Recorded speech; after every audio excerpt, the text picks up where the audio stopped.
waiting for other people.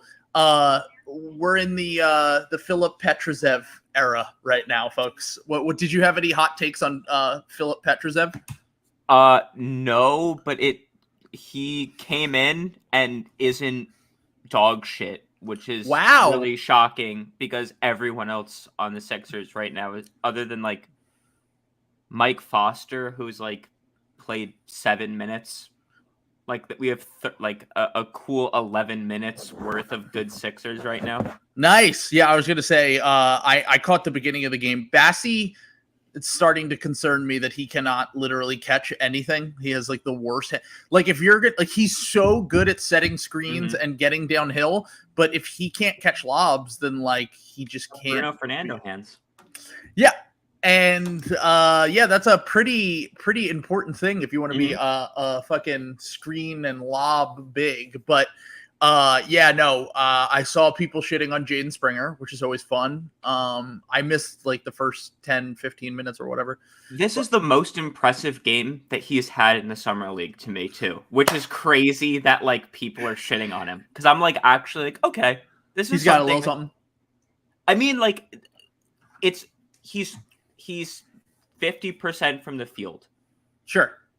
Against what I would think is like a pretty fucking solid summer league team. The Raptors like don't fuck around with this shit. He hit a 3? Yeah, he hit a 3. Wow. Did it look like he was shot putting the ball when he shot it? That's when he shoots, it's the way he like cocks up, like it like takes like fucking 5 years for him to shoot a basketball. It is really unfortunate that like the Sixers seem to be destined to draft like, okay, Phil Beckner, the guy that is like the guy that is the Sixers shooting coach, who's really just Damian Lillard's friend. Which is so funny because now we just have to go along. Now we just have to go along with the fact that we hired Phil Beckner and be like, oh no, it definitely wasn't in an attempt to just lure Damian Lillard to Philly. We actually like Phil Beckner a lot, and he's our shooting coach. And I'm like, well, can he teach Jaden Springer how to fucking shoot? Because he can't. Speaking of shooting coaches, I did want to broach this topic. Is Chip England just a fucking idiot? Why is Chip England in it? I thought he was the good one. That's what I'm wondering. Why is he not being considered for to actually coach the Spurs if he's goated? Pete, you got to turn down your TV. You just mute it. Oh damn, we got the whole fucking crew here. So yeah, I don't know, but if I were a team, I think we've talked about this before. If I were a team, throwing bags at Chip England and Fred Vincent, because otherwise, like literally, like think about like the investment that is to just be like, hey, we could take a guy who literally can't shoot at all and then turn him into a shooter, and the Sixers literally are just like, no, we're just gonna hire Damian Lillard's like Instagram trainer and like pretend like we're not trying to recruit him here. And like none of our guys will ever has Paul Reed ever even tried to change his shot? Has Jaden Springer ever tried to change his shot? Has any of these guys, Matisse Thybulle? Like I can't think of a single Sixer who has ever changed their shot. Even Maxey just like kind of like his form and release was like okay. So they were like, yeah, just shoot it a little bit quicker. And he's like, all right. He also has the benefit of having like a real coach he can call in times of need. He can Coach Cal? Call up Cal and be like, hey, can you be my coach real quick? Because Doc Rivers isn't going to fucking do anything. Oh my God, New Jersey legend Ron Harper Jr. I figured you would like that, Parm. He's getting... This is what I'm saying. This is like this is probably Springer's best game. He's just clamping the piss out of Ron Harper Jr. Well, yeah, because he's really bad defensively, right? Or is it offense? Is he struggling offensively? He's just like I just thought he was like all around. Like he's like Tobias-esque, you know? Yeah. I've never saw like a thing that he's excels at, and never anything that he's just like totally ass at. Yeah. So he's just like, jack of all trades, master of none. But also, I do love that like every few years there's a new guy that every draft prospect gets compared to. There were like 5 Tobiases in this draft, like different variations of Tobias. Like, EJ Liddell, Paulo Banchero, which I don't really see that one. Keegan Murray, like there's Ron Harper Jr. Apparently, there's just a ton of Tobiases out. There's a popular archetype of player apparently, but yeah. So I'm starting to be concerned, definitely a little bit concerned with Jaden Springer for sure. I mean, he is 19 still, but like you have to do something to prove that you can improve at some point. Like everything we've seen from him is what. Take the bonga pill. Love. If you love Jaden Springer, love Isaac Bonga. Just spread the love. Spread the love to all the guys who like might turn it around. You know. Well, you said that fucking Toronto can't even turn it around, and if Toronto can't turn you around, makes me wonder what the fuck is. It's sending me down a dark path with Mr. Bonga. Future MVP Scotty Barnes, please. That's what we call him. Yeah, 10-time all NBA. Easily. Did everyone listen to that propaganda machine that we called the Low Post this week? That was awesome. Dude, I feel like I'm losing my mind when I listen to that sometimes now, which is crazy because Zach has always been like one of my favorite podcasters. Was it targeted at you specifically? Because it sounded like it was targeted at you specifically. For sure. It was. It definitely was. But it was also like he did 2 segments on Kevin Durant trades. And he did one with Blake Murphy from the Raptors, like the guy that covers the Raptors. And he did one with Andrew Lopez, who covers the Pelicans. And basically the entire time he was like defending the Raptors not trading for Kevin Durant at all or even really being remotely interested in him. And then on the other side was talking all about how the Pelicans would be insane not to do it, basically. Like that there's no downside to trading Brandon Ingram, who's literally better than anyone on the Raptors. Right? Like maybe Pascal Siakam, but like I'm just not a Pascal guy. Yeah, that doesn't make any fucking sense at all. Because like Brandon Ingram is just like a really little shittier Kevin Durant. That's right. Like that was the thing his whole career. Yeah, exactly. So we were like, basically we were all just like, I feel like I'm going into. He said it would be a risk to trade Pascal Siakam or OG Anunoby for Kevin Durant, and I was like, absolutely not. In what way is that a risk? If you give out a decade worth of draft picks with it, sure, it's a risk. But also, you're still going to do that because it's Kevin Durant, and Pascal Siakam and OG Anunoby aren't Kevin Durant. They're also not even trading their best player in this theoretical trade. Scotty Barnes? Steve Nash, future Steve Nash, is still on the Raptors. Malachi Flynn? Mr. Bet on himself. Oh, yeah, Mr. Bet on himself. Oh, Fred VanVleet. Fred VanVleet. Sorry, my bad. By the way, I did see people saying Harden bet on himself with this new extension. He's he's a bet on yourself guy now. It's true. Yeah. My biggest annoyance with the Raptors people now is like all the things that they jerk themselves off over all the time, like they're admitting either aren't true, in that like they love that Masai. They're like Masai can just pull anyone out of the second round. Like we always sign guys and we get the most out of role players. And then they're like, but we can't trade anyone because of depth issues. And we wouldn't have draft picks. And it's like, what is he good at? That's my thing.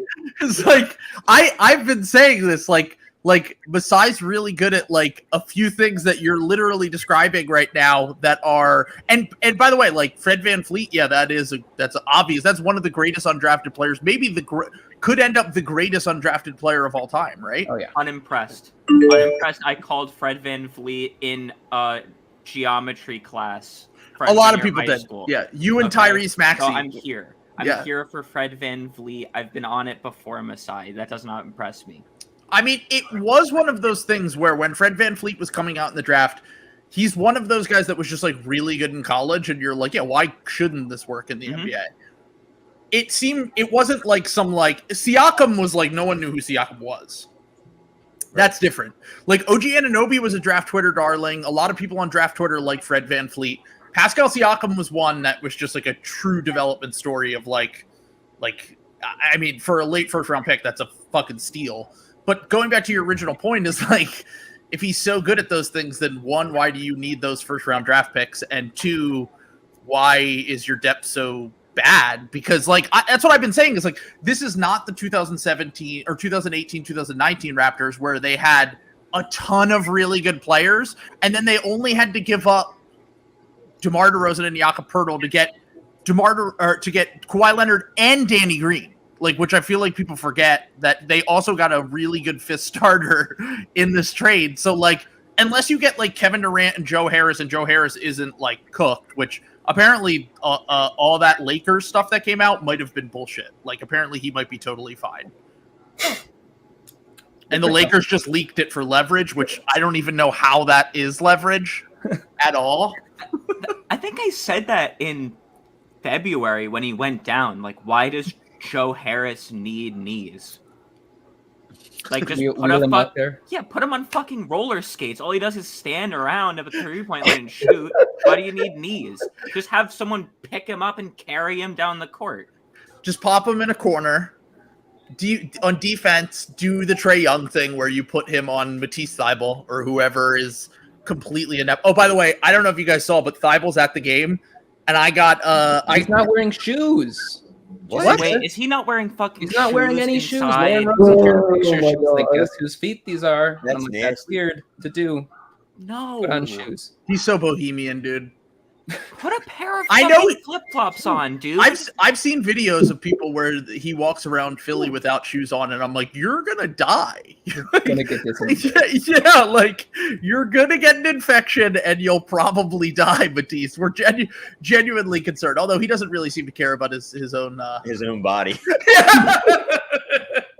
His body is just a vessel. And nihilist Bible. Question for all the salary cap heads in the room: if Matisse Thybulle gets tetanus and dies because he's not vaccinated, do we still have to pay the rest of his contract out? Wasn't there someone who actually asked that question? Yeah, that's true. No, you're actually right. Like, I'm pretty sure that they would have to pay off his contract, but it wouldn't be on. Yeah, like, I'm pretty sure it's called the bereavement clause. Yeah. Yeah, that sounds right. I think. Yeah.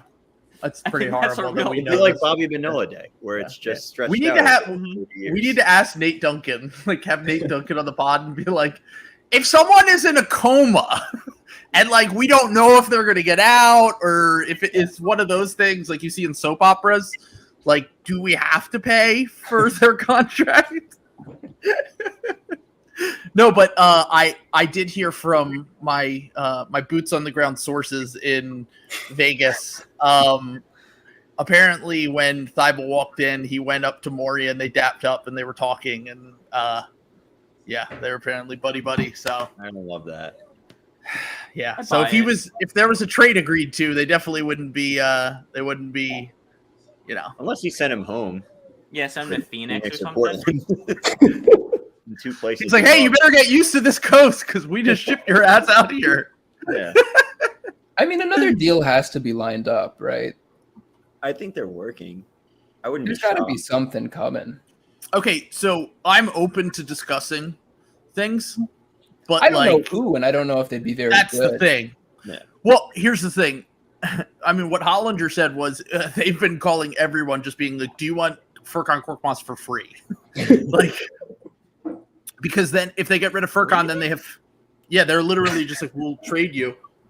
Into like they were calling all this. No, that's what okay. Well, first off, the large majority of teams that could take on Furkan Korkmaz in a trade for nothing were like teams that had exceptions. So like the Celtics, the Mavericks, the Bulls, like those kind of teams. They all love white guys. Take them out. I know, that's what I'm saying. And Korkmaz would be the second best player on the Mavericks.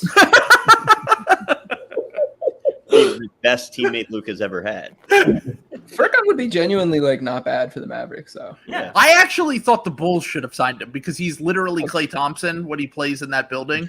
Like he's like the greatest shooter in United center history, better than Steve Kerr. Like, yeah he is. my whole thing with Furkan is like I don't really see a role for him on the Sixers because I don't really see a role for anyone who needs to like function with the ball somewhat that comes off the bench that is not as good as James Harden, Maxey, Embiid, whatever. Yeah. I do think that he has a role somewhere in the NBA. Like he could be like a 9th or 10th man on the Bulls. Like there's no reason like the Bulls need shooting. Like he's a crafty and like I don't think Furkan is a bad shooter. I think he had a bad shooting year and I think that like everyone's like, well, his career average is like 36%. And I'm like, yeah, but he takes so many fucking threes. Wouldn't he be worse off with that issue though on the Bulls? Because they have DeMar, Ayo, Kobe White, Caruso. Like they're just shitting guards. True. Well, I mean, he could play a little small forward. A little bit. Tiny, a little taste. Do you want him doing that? I don't know if you do. Do you want him to play small forward? I mean, yeah. I think. Ideally, no, but I think Furkan would be a like goated Lonzo and Caruso. I feel like you could kind of hide goated Cav. The Cavs wanted him last offseason, and they offered him for free apparently, and they just said no. They ran out that all white bench lineup with like Ricky Rubio and Wade and Windler. That would be so sick. You could literally have 6 white guys off your bench. They're so swaggy. All their white guys are cool. Yeah, Rubio, Markkanen, Love, Dylan Windler, Dean Wade, and then Furkan Korkmaz and Shetty Osman. Yeah, so there'll be 7 Turkish duo. Yeah, there we go. The NBA's been missing a Turkish duo. Okay, so I want Chetty. That's my big thing. Is I'm like, can we flip Furkan and Matisse for Chetty? Do you think that Furkan and Matisse are worth Chetty? Because I don't even think Chetty's worth that. Oh, I love Chetty. Okay, so do you think LeBron James is the GM trading himself to the Philadelphia 76ers if he gets Chetty Osman, his best friend? His favorite teammate of all time? Maybe. Yeah, that's a good point, actually. Yeah, like we signed PJ Tucker to get Kevin Durant. We signed. Oh, I actually do have a big brain theory on why we gave PJ Tucker the 3-year extension, which is, I mean, there are a lot of people in here who might not like this, and people that watch the podcast that might not like this. But my thing is that PJ Tucker, obviously, there was a big deal made out of the fact that like him and Kevin Durant are buddies. He's the reason why he went to Texas, but that's not the star that they got him to recruit. You know who it is, right, Parm? I know exactly who it is. I know exactly who it is. It's fucking Ty's favorite. James. Jimmy. Guy. Oh, dude, I'm for this. Mr. Butler. So let me get my big brain theory on here. The Heat don't have enough to get Kevin Durant. And as good as they were last year, and as far as Jimmy has taken them to the finals, to the Eastern Conference Finals, all that shit. Look, maybe he just like he wants to finish his career there. He seems to love it and like love all his teammates and shit. But like if they can't trade for Donovan Mitchell or Kevin Durant, like this team's kind of at its ceiling, right? Like I don't see this team winning a finals unless Tyler Hero becomes legitimately fucking an all-star, and that's not happening. So I just look at it like I think Jimmy is good enough. I think Bam is good enough to be like a second or third guy, but like I do think that a year from now, it's possible Jimmy looks around. He loves PJ Tucker. They're literally boys. He said he's like his favorite teammate. Like he loves him so much. Embiid, he loves Embiid. And then a year from now, he can look around and say, do I want to play with James Harden, Joel Embiid, and PJ Tucker, or do I want to play with Bam Adebayo and Tyler Hero? Unless they can make a trade for Donovan Mitchell or Kevin Durant. In that case, obviously, why would you ever leave? Because I think that they would be good enough if they could keep Jimmy and acquire either one of those players. That's fair.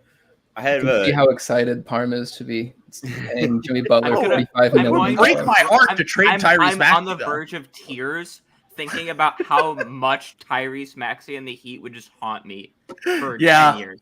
Like, I mean, that's the risk that you would have to take, is that you would have to, and funny enough, I think I would get comic relief out of it, the fact that the salary to match would be Tobias Harris for Jimmy Butler would just be comedic in itself. Yeah, that's yeah.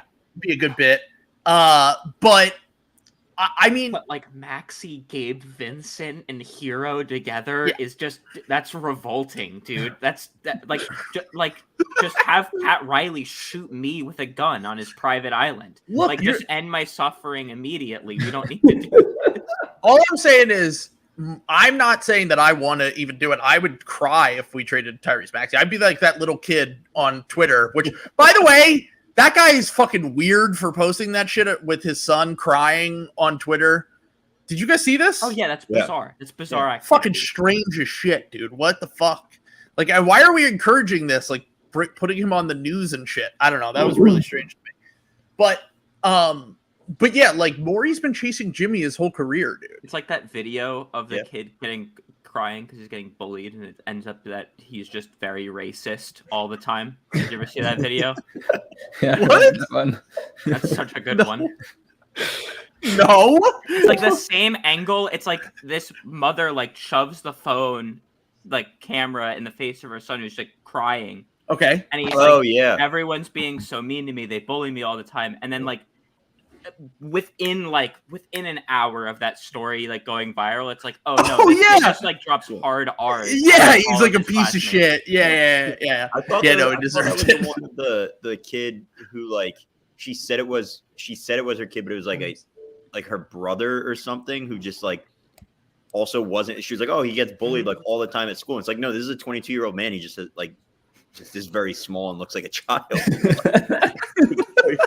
Like he looked like Hezbollah or something. Yeah. So I had a thought. Yeah. That especially after the Bradley Beal, which we don't have to talk about because no one cares about him. He's so relevant. But they're going to be like the 9th seed again this year. Sure. I already know where this is going. Yeah, you want Carl? You want Carl Kuzma? I mean, I hated Kuzma when he was out here on the league. Yeah. But like, if they're bad again, like, are they not just gonna like, maybe we can get Thibault, Springer, and Korkmaz together in a second-round pick or something, like, and maybe not specifically him, but like, there's another like Josh Hart also on the Trailblazers. Like, I know we were talking the other day about like the Trailblazers might be good, or they might just like. I feel like see it again, and I feel like they don't care about that though. Like that's the whole point of this. Is that like that's what they want? Like they want to be the 9 seed. Like it's not like if they're terrible, then yeah, sure. Maybe if they're like one of the 5 worst teams in the league, which they're mid, but they're not going to be one of the 5 worst teams in the league. They'll probably be once again like the 10th worst team in the league or the 12th worst team in the league, which is the worst thing that you could possibly be. What are you even doing, Parv? This is the Kyle Kuzma, baby. Don't test me. Don't test my Kyle Kuzma appreciation. I got the fucking shoe. You get the hot Kyles. I have the hot Kyles. Yeah, nice. The only great, which is the funniest thing I've ever seen is that why did Puma give Kyle Kuzma a shoe? That's why everyone hated Kuzma, because he was like at the time like the 7th man on the Lakers, and I was like, why does he have his own shoe? Larry has this awesome. It's like dating Instagram models. 2K my career, and they're like, we're giving you a shoe deal. Oh, I'm a 67 overall. That's awesome. Was drafted 58th. Also, hey, Paul Reed was drafted 58th. You watch your mouth. Also, just like speaking about the Wizards, like the fact that like Ted was sent condolences to Japan over Shinzo Abe. Oh my god! Well, Tobias Harris wrote an op-ed about him in the New York Times. Did you see that? No way. Wait, Tobias Harris is doing Shinzo Abe? You're making that up. A journalist named Tobias Harris wrote an op-ed in the New York Times, and I thought for literally like a minute that it was Tobias Harris, and then someone was like, "Oh, it's a guy who like writes about like fascism in Asia or something." I don't know. Like he writes about politics, but he also was saying how great that he was. He was like memorializing him. It wasn't like a bad thing about him. So I was like, Tobias, how does Tobias even know? I know he reads books, but I don't think he knows much about Japanese politics. Like, what's going on? A lot of books, man. Yeah, apparently he wrote one too about politics in Asia. Come on, this is so funny. Christian Coloco. Your boy. What's happening? Did you see this link that AJ sent into the group team by Tobias Harris called The Iconoclast Shinzo Abe in the New Japan? Yeah, that's what it was. It's Dude, only $3.52. Oh my god, he looks like Jeff the Balloon Guy. It's $3.52. It looks like Rob the Balloon Man. Do I have to bring up a picture of this guy that Tobias Harris author? Yeah, it kind of gives Paul Ryan vibes. Yeah. Oh yeah, he does. Oh my god, yeah, he does. Yeah, no, this is literally. Hold on, so everyone can see Tobias Harris. I was not expecting him to be a white guy that looks like Paul Ryan. He looks like a stock photo. Yeah, for sure. Maybe it is Tobias, and this No, is he looks like Nathan Fielder cosplaying as Paul Ryan. He does. And there's Harris Tobias, our other favorite author. There he is reading with his granddaughter. Also, I love how you can Google Tobias Harris author, and Tobias still comes up on the second line of Google image search. Because the Google algorithm sees that they talk about him reading books like 10 times per article. Yeah, exactly. They're like, damn. Yeah, we gotta get him up there. But yeah, no, going back to the whole Wizards thing is like, it's not even just the Wizards either. I need to preface it by saying, I need to preface it by saying, dark-haired Tim Robinson. Oh my god. I need to preface this by saying, I don't know what trade value is in the NBA anymore, because going into the draft, like I was like, oh, if we want DeAnthony Melton, we have to give up Danny Green, Thibault, first round pick, whatever, right? Or like we had to do like Thibault, Springer, first round pick, because the Grizzlies, they love to get young prospects and whatever. Yeah. And then we literally just had to trade Danny Green in the 23rd pick to get him. So I was like, wait, what? And then like sometimes I see trades go down and I'm like, that makes literally no sense for the one team. Mm-hmm. Actually, the funny trade that actually did make sense for the Wizards, but just highly overvalued like the backup point guard spot, was that Will Barton for Kentavious Caldwell-Pope and Monte Morris. And I like Monte Morris and I think he's good, but like that's the kind of trade you make. And once again, Kentavious Caldwell-Pope has much more value on a team like the Nuggets or the Lakers than he does on a team like the Wizards that's just like a middling team. He's like a good fifth starter on those like contending level teams, right?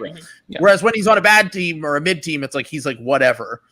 Right. And like Will Barton and Monte Morris is like, okay, let's trade in one good rotation player for two solid rotation players.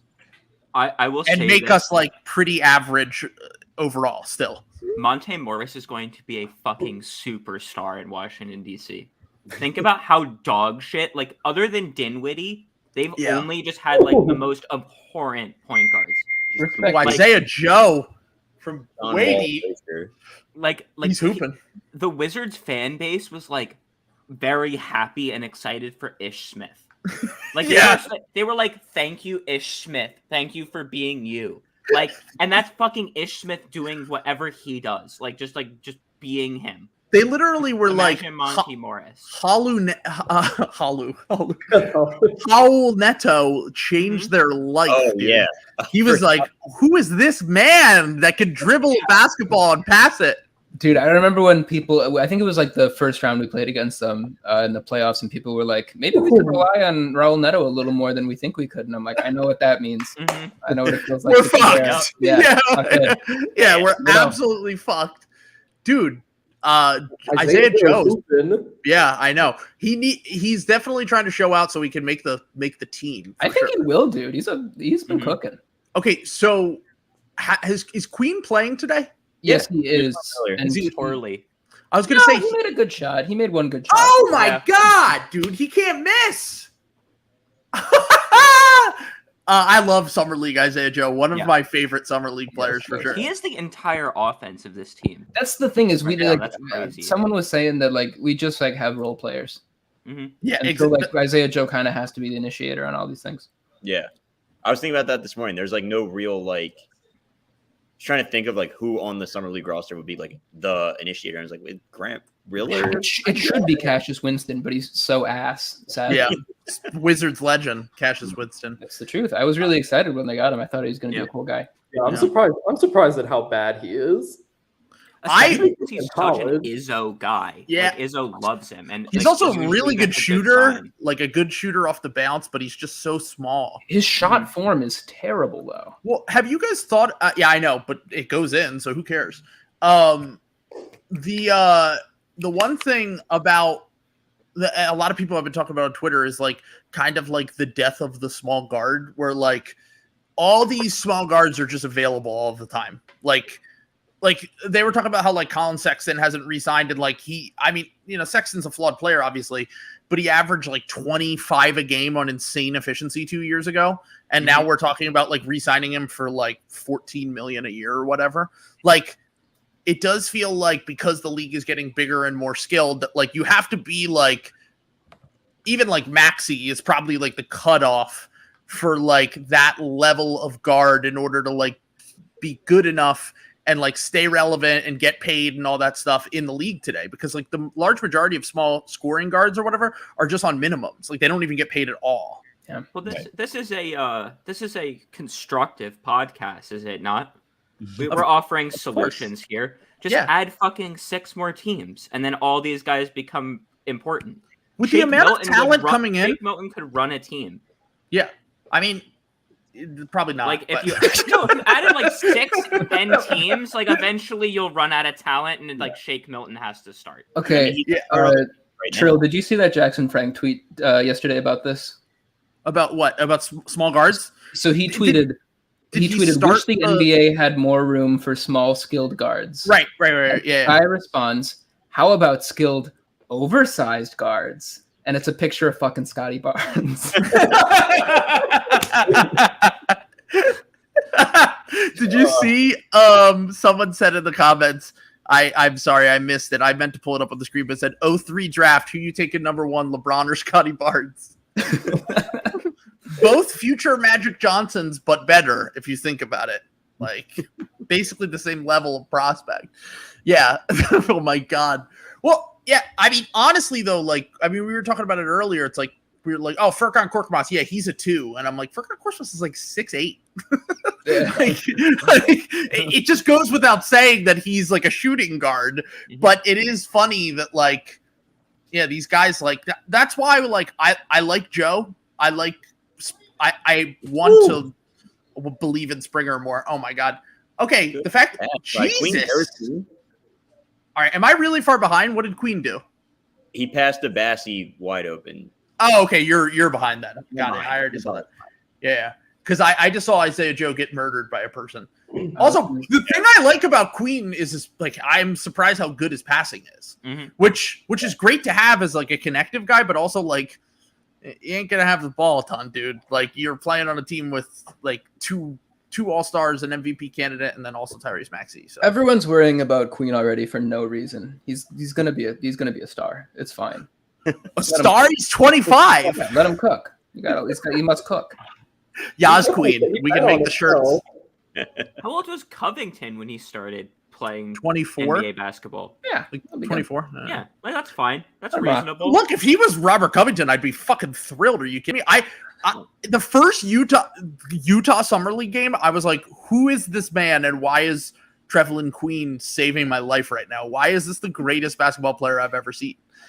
He was so good, dude. He was making insane passes. He was chucking off the from 3. He was defensively was locked in. I was like, I love this dude. And then since he's just been kind of mid. Yeah, I think he'll be mid a lot of the time, but I do think he'll like win us a game or 2 every now and then. So who goes then though? Because okay, so that's the Shake Milton is the one guy we could easily get rid of. Yeah, I know. Yeah. Let's do the 21 gun salute for Shake Milton, Sixers legend. So he is the one guy that's going to be super easy to move because he's on a minimum deal and he's only got 1 year left. But like, there's definitely a team out there that could just be like, we can literally just take Shake Milton for nothing. We should do it. And like, maybe we get like a protected 2nd round pick or something. Like maybe I would think he's worth more than that. I mean, like is he? King. No, he couldn't. Who I starts feel like in the whole reason that we've inflated Shake's value as much as we have is just because he's on a minimum deal. Yeah, but like if you only have 1 year left, then like I don't know. I remember Hollinger wrote an article a few years ago, and I don't believe in like these like analytic things that say like this player's worth this much money, because it's a lot of the time it's just bullshit, right? Mm-hmm. But in that article, this was after we were all hyping up Shake. I remember he evaluated him at $5 million, and I was like, this is the greatest guard I've ever seen. So I don't know. Like, but then I realized, we were just like so desperate for ball handlers that could shoot that we talked ourselves into. Like, ideally, if your team is good, Shake is like your end of bench, like 4th, 5th guard. Like, he's like a play in case of emergency guy that can occasionally come in when like dudes are injured or you're trying to like load manage guys and just But like, I don't know, like what teams does Shake realistically like? What team out there is going to be like, yeah, we'll just trade for Shake Milton and give up something? Yeah, I mean, I think that's like, it's also like the contract situation too. Like, is like he's only on the last. He's on the last year of his deal. And, like, we'll be able to pay. We can just pay him next. Like, I guess does he get bird right? Well, yeah, he does. He's been on the team for 4 years, so you would have bird rights. What if I told you for the low price of Shake Milton, Matisse Thybulle, Furkan Korkmaz in a second, you could have Talon Horton Tucker? Wow, that was a proposed deal at one point. I did say the best post-scoring guard in basketball, a totally valuable skill to have. I do love that we get to watch the Springer. There we go. As an organization and a team, like in live, 4K, they're just never. They're not going to be good again for so long. And who, the Lakers? Yeah. No, I mean they're literally on the verge of acquiring Kyrie Irving. To be fair, I don't think they're going to be good even with him because they're just so they have to like team's on. Yeah, it's not good. The rest of their roster outside of Anthony Davis and LeBron James is dog shit. I also think Anthony Davis is so cooked. He might be. Yeah, he might be. He's not going to be good this year. I'm showing up to his funeral. I'm R.I.P. Bozo. Heavily. All right. Here's the thing. You guys watching that video, by the way? Which one? Daniel, the Garnett and Josiah Johnson video about Anthony Davis. No, I didn't watch. It's so fucking funny. Really? It's just so funny to see Kevin Garnett like getting so mad that Anthony Davis just doesn't really care about basketball that he's like going to cry. He's getting so angry, like tears are like forming in the corner of his eye. It's so good. Because KG's just like such a psycho, dude. Like he's just like a psycho worker. You got brought to Los Angeles to carry the torch for LeBron, an all-time great player. What are you doing? They won the finals. They literally won a title. What do you mean? He literally won the same amount of titles as Kevin Garnett. What? Kevin Garnett's like, hey Disney, what are you doing? We know that title was Mickey. We know it was Mickey. Ty Daubert flow, dude. It's unbelievable, dude. Yeah, Milton can't crack most rotations. I like Shake Milton, but he's not cracking any rotation on a good team. Maybe on like, I don't even think he would crack the Kings rotation right now. I'm not even joking. He would be like a great guy to have if you blew all your money on wings and bigs or something. Sure. You know what I mean? And it's like someone please help me budget. My family's dying. But like, all right, let's look at the guard depth chart on the Kings. He's not playing over De'Aaron Fox. He's not playing over Davion Mitchell, and he's not playing over Kevin Huerter or Malik Monk. Yeah, so who is he playing over? Oh yeah. Like, he would be the 5th guard. Mm-hmm. They are very guard heavy now, though. I think he would play on the Wiz. He was playing the Suns. Yeah. Would he play over? No, they just got DeLon Wright. Oh, they have DeLon. They have DeLon Wright, Monte Morris, Bradley Beal, and then they have Johnny Davis as their 4th guard, who they're going to want to play over Shake Milton. All right, yeah, that's fair. I didn't know that one. Like he's like a 4th or 5th guard on most teams, and it's not even. I love what Shake did for the team, like the Hawks game and the bubble and all that shit. But like the current version of Shake Milton, unless he can get his 3-point shot back. If he can get his 3-point shot back and he's consistent and he can be a floor spacer off of stars, like you kind of was when Harden got here, then it's a different conversation. But like if he's just like a 34%, 33% 3-point shooter, what's the Suns guard depth chart looking like? Is Campaign still there, or did he leave? Yeah, Campaign's there. So is Landry Shamet. Alfred. Oh, Is Landry darn. Shamet? I thought they got rid of Landry Shamet. Yeah, No, No, he's still on the team. He didn't get traded at the draft like he does every year. They stopped the bit. It was like an ongoing bit that every year at the draft we had to trade Landry Shamet. My mistake. I forgot about Gabriel Lundberg out of Denmark. He is the new guy. I can't even remember. I was going to make a joke about some guy in the Suns, but Ishmael Wainwright. No, he's a wing though, isn't he? I can't even remember. But there are no way these people are real. Yeah, no, he's a guy. He's a guy. I was gonna say I'm kind of surprised Parm has not mentioned Ishmael Wainwright before because he sounds like a Parm guy. But my whole thing with Shake is like, Shake is, if he gets back to being a floor spacer, then yes, he could. But like, even on the Suns, like I don't think he would play over Landry Shamet because Landry Shamet's a good floor spacer. Like even though he sucks at everything else, he can at least play off of Devin Booker and Chris Paul offensively because of his movement shooting. Yeah, and he's not even that good of a shooter anymore. I remember reading this article like 2 years ago that was like breaking down Shake's shot, and it was like when he held his follow through for at least 2 seconds, he made like 60% of his threes, and when he broke early, he made like 22% or like something insane. Did he just get too strong that one summer? Do you remember that? Yeah, I don't know. People were saying that, and it might be, but I also feel like he's like a big, confident streak guy. Sure, yeah. Once he starts cooking, he's cooking for a bit. Didn't he? Wasn't his injury this year or last year like a back injury too? I can't remember. Last major injury I feel like was like a back injury, which that's could sap your will to even play basketball. Some would say, but. Sorry, Delano Banton just hit a pull-up 3, and that's my fucking guy. I love Delano Banton. At the buzzer too. Yeah, that was quite a bucket. Delano Banton. How do the Raptors keep getting away with this? I know he was just created in a lab to be like my ideal guy. Yeah, exactly. Well, Christian Colokwa was a really good Raptors pick too because he's super athletic. Wait, isn't he like a super athletic big? Am I thinking of the right guy? I think that's the bit. Yeah. Yeah. Okay. Gotcha. Yeah. Hyper athletic, long arms, has really good shot blocker, shooter. Sure. Yeah. He has shooting touch. Yeah. I know that he was one of Parm's guys in the draft. The brain lords on this who are commentating this game were like, I was watching the games last year. What the Raptors really lacked was depth at the 4. And I'm like, what team are you watching? Literally, like their whole team is power forwards. What do you? OG Anunoby, Pascal Siakam, Thad Young. They ran Scotty at the 4. Precious, Chris. Scotty, Precious. Literally, they have 6 power forwards in their rotation. That's 9. Wait, did Isaiah Joe just hit another 3? Because he's the only guy that shoots threes. Do you know if they have all of their roster spots filled? Who, the Raptors? I honestly don't know. I did see Aaron Baines is trying out for teams again. Nice. He's gonna come back. Well, I'm thinking, is he their Daniel Tice? Is he like their straw that stirs the drink? Like, does he bring them back into contention? Terrible there. He was so bad. Yeah, you need Daniel Tice to get back into contention if you're the Celtics. They're gonna trade for him again in a year, whenever the Brogdon thing doesn't work out. Yep.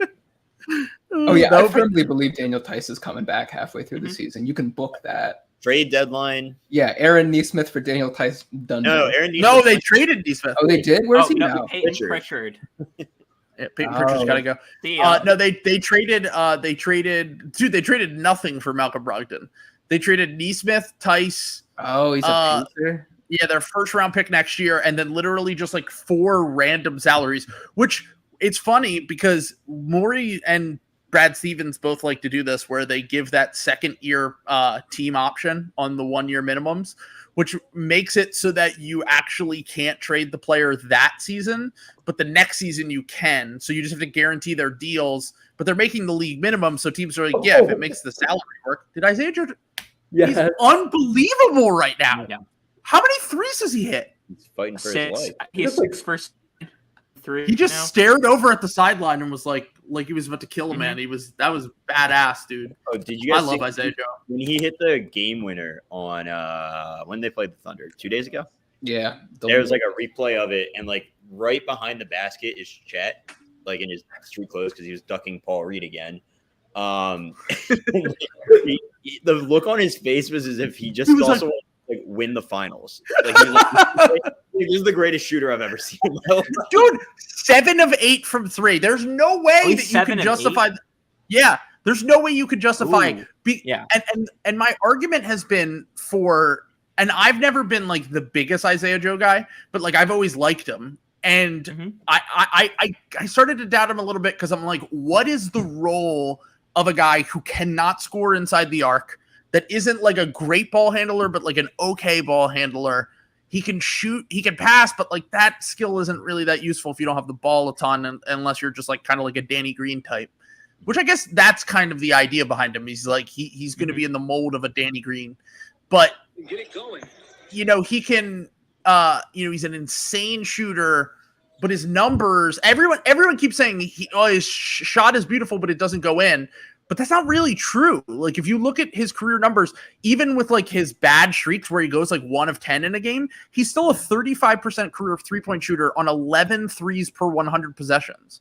And in the preseason and in summer league, when he gets going and he's cooking, like, he can't fucking miss, dude. Like, I'm not saying that these shots are going to be there for him in the regular season when the competition's much better, but like, there's no way that he can't play like 10 to 15 minutes a game and just come off the bench and chuck and just and it's also like they're not Seth Curry shots where he has to be wide open to take them. Like, he'll take contested looks. Yeah, that's the thing, and that was why Chet was like, the Sixers will. Yeah, exactly. So he's a tough shot maker from 3.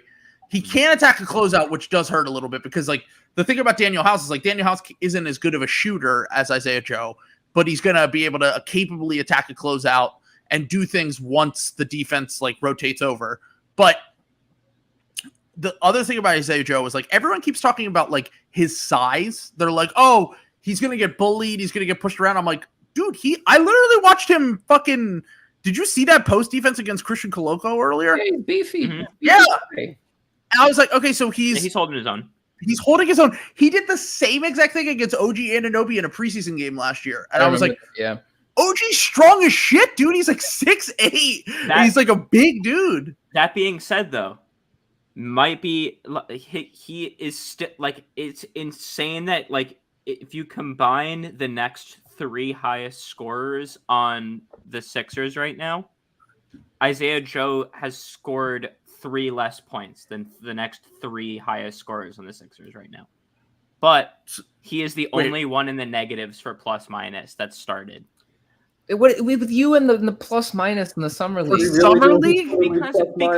because that for one, not like an actual running tally, but per game, it's a good indicator of whether or not you're playing defense. But also keep in mind, our plus minus in an individual game is a good indicator. And also his role in summer league is going to be nothing like his role in the NBA. This is true.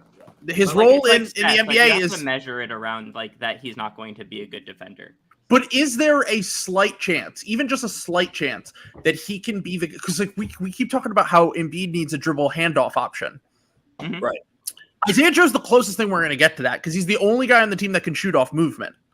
Like, literally no one else on the team can shoot on. Like, there are guys that can spot up shoot great, but like George Niang ain't shooting off movement. PJ Tucker isn't. Like, they're all going to be standstill guys, and that's fine. But like, I think Maxey and Joe are probably the only ones that have potential to be guys that can come off of screens, pin downs, dribble handoffs, whatever, and like keep moving with the ball and still be able to hit a shot. Like, he hit 2 movement threes in the game the other day. Like, if he doesn't make the team, it's fucking bullshit. It's literally like we're just giving in to Doc's bullshit, and it would drive me nuts if he didn't make the team. That's my thing, is even if he does make the team, I fucking hate that Doc as our coach. I know, it sucks so bad, dude. I know Furkan's gonna get minutes over him, and it's gonna piss me off. Which is like we know Furkan here's the thing, even if Furkan gets back to his regular self, which was like a playable player in the regular season, he can't play in the playoffs, dude. He's not athletic enough. Yeah. Like, you have to be insanely skilled to be unathletic and play in the playoffs. And like, I felt like after the Hawks series, and actually it was really after the Celtics series in the bubble, that I was like, it's not even the defense that I'm worried about with him. It's actually the offense, because offensively, like, he's a streaky shooter, obviously, but like when he puts the ball on the floor, when he's trying to attack a closeout, he just has no ability to create separation. And like guys can just easily guard him on offense. He's just not athletic enough offensively, and then defensively, he's like can be a turnstile. It's true. Yeah, it's true. I'm looking up a stat that I need to tell everyone here. Hold on.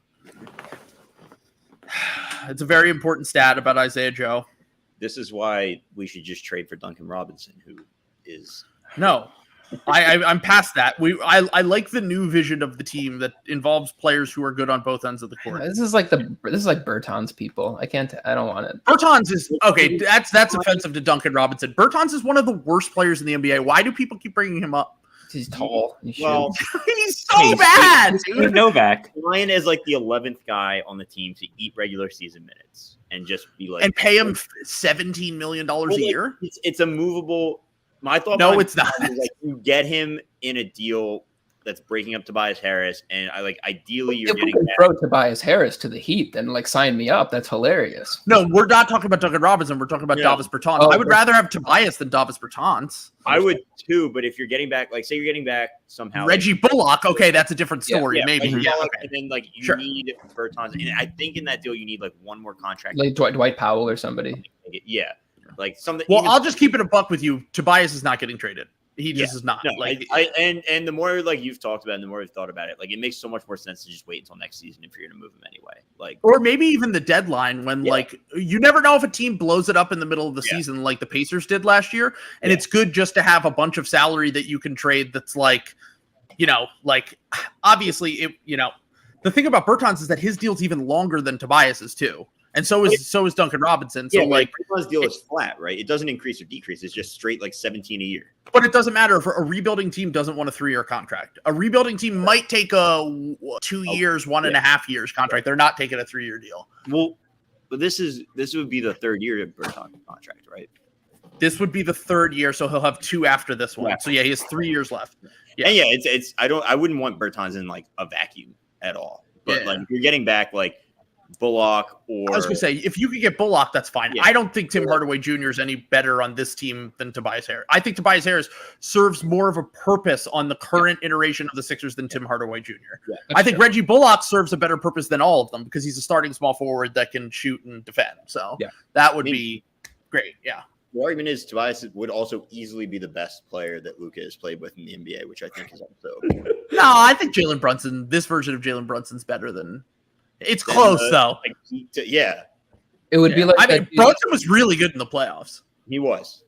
Did you see that graphic that was like James Harden is the first teammate of Joel who scored 20 points per game? That's insane. So the version would be like Tobias Harris is the first teammate of Luka Doncic to average 18 and 8. He's literally I still can't believe CJ McCollum's never made an all-star team. Because I wonder if he will next year. I kind of think he might. I think he will. Well, I think he's going to carry that team for a bit. In the West? Is Zion going to be healthy? Because if Zion's healthy, then Brandon Ingram and Zion would be the guys that would make it over him, probably. Oh, well, I guess, because Murray's not there anymore. Yeah. Who? DeJounte? Yeah, but DeJounte I'm thinking of like guards in the West that will get an all-star If Mitchell gets traded east, which I still think is going to happen. Yeah. He's out of there. I think that's the most likely. Like everyone keeps talking about, like he's by far the most likely to get traded, other than Kevin Durant, obviously. Unless I know fraudulent LeBron shit and let him be a point guard again. Who, Mitchell? No, like because didn't they say like LeBron was a point guard one of the years he was on the Lakers? Oh, to give him the last year, 2 years ago, but like he was listed as a guard instead of a small for him. Like you're huge, dude. So that he could make all NBA or some shit. Yeah. What's your Isaiah Joe stat? I'm trying to find it. I can't find it. Okay. It was someone tweeted it out, and it was basically like there were 2 players in NCAA history who had. Let me try one more thing. Oh yeah. What was it was like there were 2 players in NCAA history who had shot more than 10 threes per 100 possessions and hit it at over 38%, and it was Steph Curry and Isaiah Joe.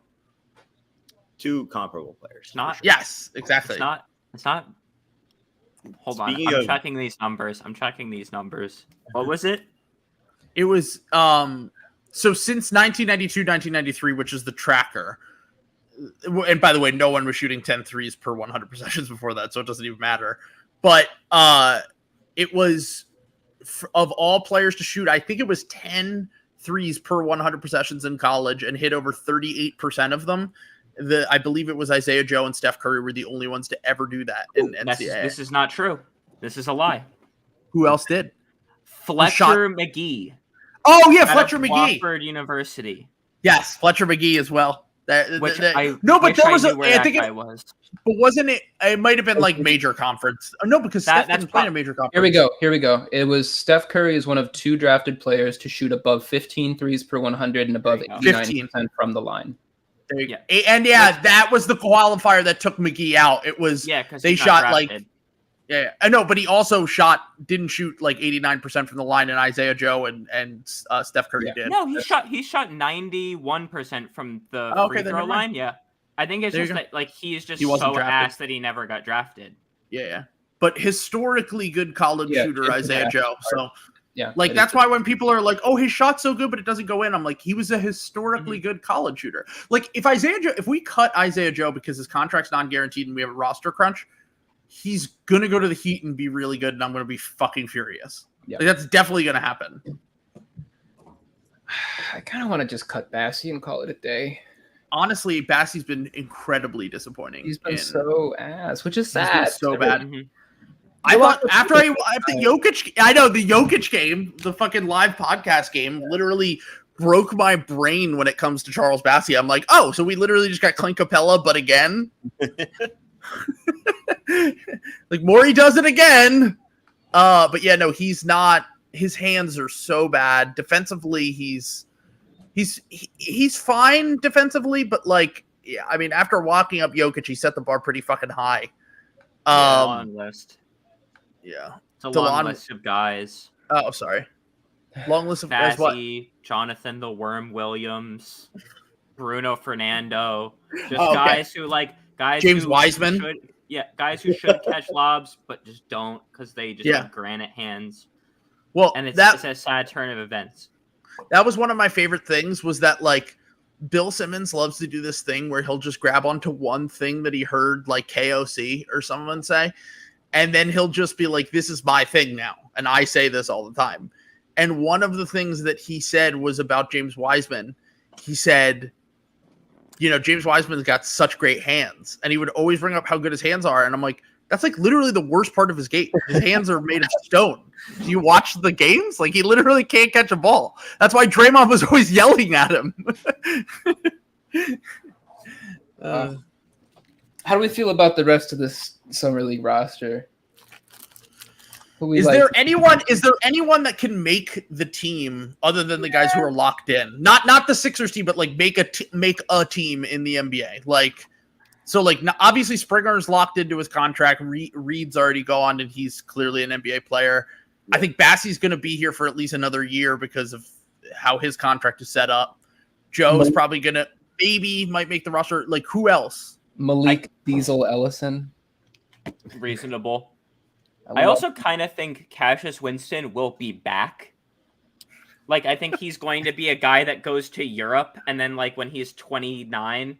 Brad Wanamaker? Like, he'll do that. Like, people will be like, wait, what the fuck? I remember him a decade ago in college. He was really good. Yeah, that's what we did with Brad Wanamaker. Mm-hmm. We were like, oh, from Pitt? Yeah, Villanova in the Final Four. Yeah, I remember him. Yeah.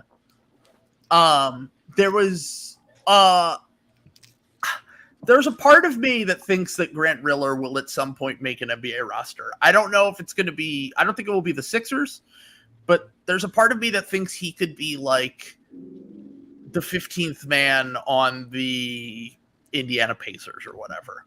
I think he could be the 15th man on like the Montreal expansion team. Like genuinely, I think that would be like a good spot for him. But they're doing a Montreal expansion team. That's the other. Like, you know what I mean? Like fucking wherever. When we have the talent, team expansion, and not even the next 2 teams, but after that. Yeah, yeah. No, the 5th team. Yeah. I don't think he's particularly good at. I've said this. Like we were joking about it on Twitter the other day where like he has like a young Harden's first step and then everything else he's just been at. Like, he's just like, he can get by a guy, but then he has no idea what to do once he gets by. He's like, oh, I'm a small microwave scoring guard. So I was so Grant Riller pilled. Like, so was I. Some of his stats, like he shot like over 70% at the rim in college. He shot like 97% of his twos unassisted. Yeah. I thought he was going to be like Lou Williams. I was like, this guy is a fucking bucket and a problem. And also he was getting Fred VanVleet comps just because they kind of look alike, but he literally is nothing like Fred VanVleet. But, yeah, no, I was so Riller pilled because another thing that Morey does is the guys who have crazy college production. And he was extremely productive in college. It was like, and I think Chris Clemens was another guy that Morey got his last year in Houston, who was like, oh, R.I.P. I didn't he like tear his Achilles or something? He's like busted to bits. I don't think he's ever going to play basketball again. That sucks, dude. Yep. Yeah. I mean, he was already had an uphill battle. He was 5'8". Like, I don't really think there's a lot of room in the NBA for 5'8" guys. I hate to see a fellow, short king go down like that. It's really tough. It's tough news. But I do think that Morey loves like to value, because if you just like put in like the stat filters, it's always like the mid-major guys that were really good in college were like Dame, Steph, and Grant Riller or Chris Clemens. Those were like the 4 insane efficient scorers in college. Yeah. But also Grant Riller was 24 when he was drafted, so we probably should have known if he wasn't good right away, he was never going to make it. I'm thinking again about how we need more short guys now. We kind of have a few, like relative to the NBA, we have short guys. Yeah, that's not what I'm talking about though. I want 5'10" or below. You want Isaiah Thomas? Yeah, I love watching a game with like my girlfriend or my mom or someone who doesn't watch basketball and being like, I'm the same size as that guy. It's a lot of fun. Yeah, that's always great, but that doesn't really happen anymore unless it's college, unless it's Isaiah Thomas. That's why Facu loved Boston Scott. Oh, that's true. Facu. Yeah, he's kind of nuggety, which I like. Well, who's the smallest player in the NBA now? He's not in the NBA right now. He didn't sign with a team. Oh, he didn't sign with the Nuggets again? No, he left. Hold on. The magician. Yeah, Daryl, what are you doing? Get the magician. Magician comes to Philly. All right, let's see. Well, Isaiah Thomas isn't on a roster, so he doesn't count. Who are the smallest players? Sharif Cooper? How tall is he? He's got to be 5'10". Yeah. Oh no, he might be 6 foot. Also, have the Hawks played a summer league game yet? I don't think so. Because I just remembered today that they have AJ Griffin and got pissed off again. Fuck, they do. They have Jalen. They do so they just have slightly higher picks than the Sixers, but they always get like those lottery guys outside of the lottery, like Jalen Johnson. Yeah. AJ Griffin, like they're just like, oh yeah, just take the guy who was supposed to go in the lottery. I don't know why he fell, but we're gonna take him. That's such a great pick if he turns out. I mean, he's definitely gonna be at least. I think he's gonna be. Him and Jalen both, I think, are gonna be good. Yeah. Hold on. Oh, they literally are just like, why did these guys from Duke fall? Let's select them. Sharif Cooper's 6'1". They had Cam Reddish too. That's crazy. Yeah, I know. Although he didn't really fall, he went in the lottery. They took him at like 8 or 9. Who remembers like Tyler Ulis, another short? Oh yeah, Kentucky legend. Marcus Howard. Why did 5'9"? Yeah, he's like 5'9". Why did Jaden Springer just double dribble? Oh my God. Okay, so like the Jaden Springer, his shot being kind of ass doesn't bother me too much, but the fact that he can't dribble is concerning. It is concerning, but in whatever role that the guys on the Sixers are going to have, is they're not going to have the ball like ever. It's true. Like the ideal thing is like I keep referencing him, but like the Daniel House kind of guy, where like Daniel House isn't a creator, but Daniel House is not going to like Matisse Thybulle like literally shit his pants when he has to dribble. That's my thing, is if we already have to have Matisse, then I'd rather just have Springer in that role and see what we can get from Matisse. Yeah. I mean, Matisse is... If we could have got anything for Matisse, I think he would have been moved. I think his value is super low after the playoffs. Pick, man. I have no standards. I know a lot of people just want him off the team. That's the one guy that I've told myself I can't talk myself back into. Like I'll talk myself back into anyone. I can't talk myself back into Matisse. Although I will say the Furcon in 2 minutes. No question. I will say defensively, Matisse is a lot better than Springer, though. Like all things considered, like I think Springer has defensive potential, but I think that for what you want out of a guy that comes off the bench, Matisse is better defensively. I think that's offensively, the thing, though. From a guy off the bench in that role, I kind of just want him to be better on ball, and I don't really care about the gambles. Yeah. And like I think that's what I like about Springer is I think he's just like a more like fundamental defender. Yeah. He's a good screen navigator. Loves navigating screens, huh? A little buzzword. Guys blowing by just so he can like do a sweep from behind the back move just because he can. Yeah, and Trevor Queen already likes to do that stuff. Wait, we got slop? A little bit of slop. What happened? I turned off my notifications because they're fucking annoying. Jalen Williams like signed his contract with OKC. Jalen Williams with an I. That is literally not slop at all. What are you talking about? They signed a second round pick? How is that slop? $8.2 million. It's not slop at all. If it is not a trade or a free agent, it is nothing. Where's Jair Smith? I need like a Jair Smith redemption story. He's playing in the basketball tournament this summer. The Jake Pavorsky formerly of Sixers Twitter, and he used to be like intern at WIP and shit. He was Sixers Adam before Sixers Adam. He was the teen Sixers reporter. And like wrote for Liberty Ballers and stuff. He helps run this thing, the basketball tournament, which is on ESPN every summer. And Zaire's like one of their guys this year. Like he's playing in it. It's the first time that he's played since he was on the Sixers. That would be an interesting conundrum to pose to Ty later. What's that? Because like he hates guys who are ass, but he loves washed former Sixers. True, it's a good point. Yeah, it is a good you take him. Gotcha. Yeah. It's a good point.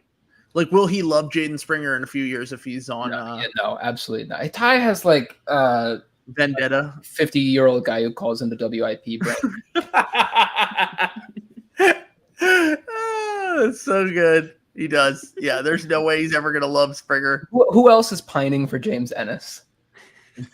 I definitely have some tweets out there that I'm not proud of, but I mean, like I'd like him, but I'm not going out of my way to advertise that he's my dream target here.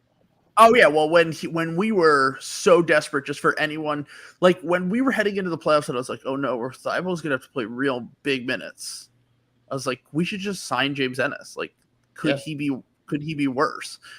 But now I've talked myself in, so I've been thinking about like.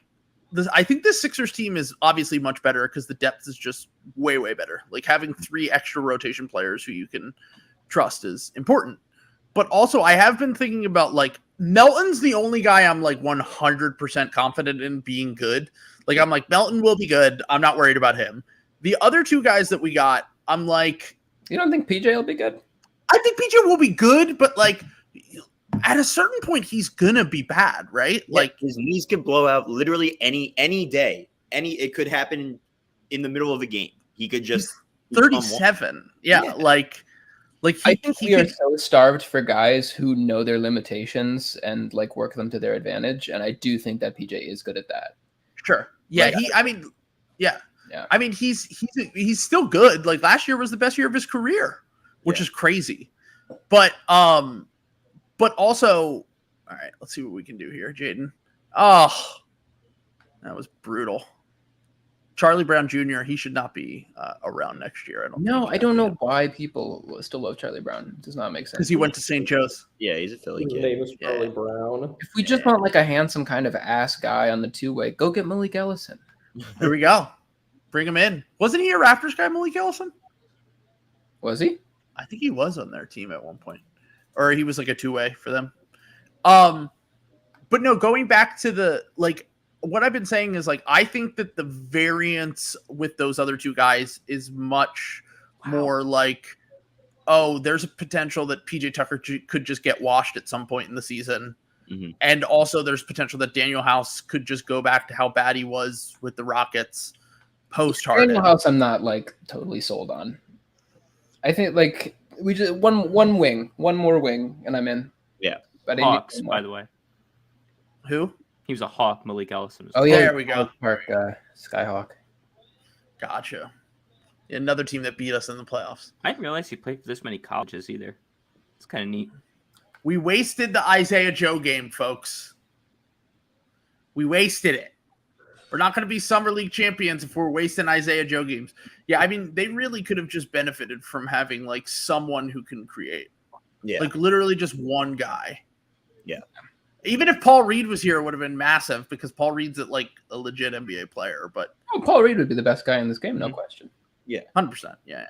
Did you guys listen to that podcast him and Isaiah Joe did?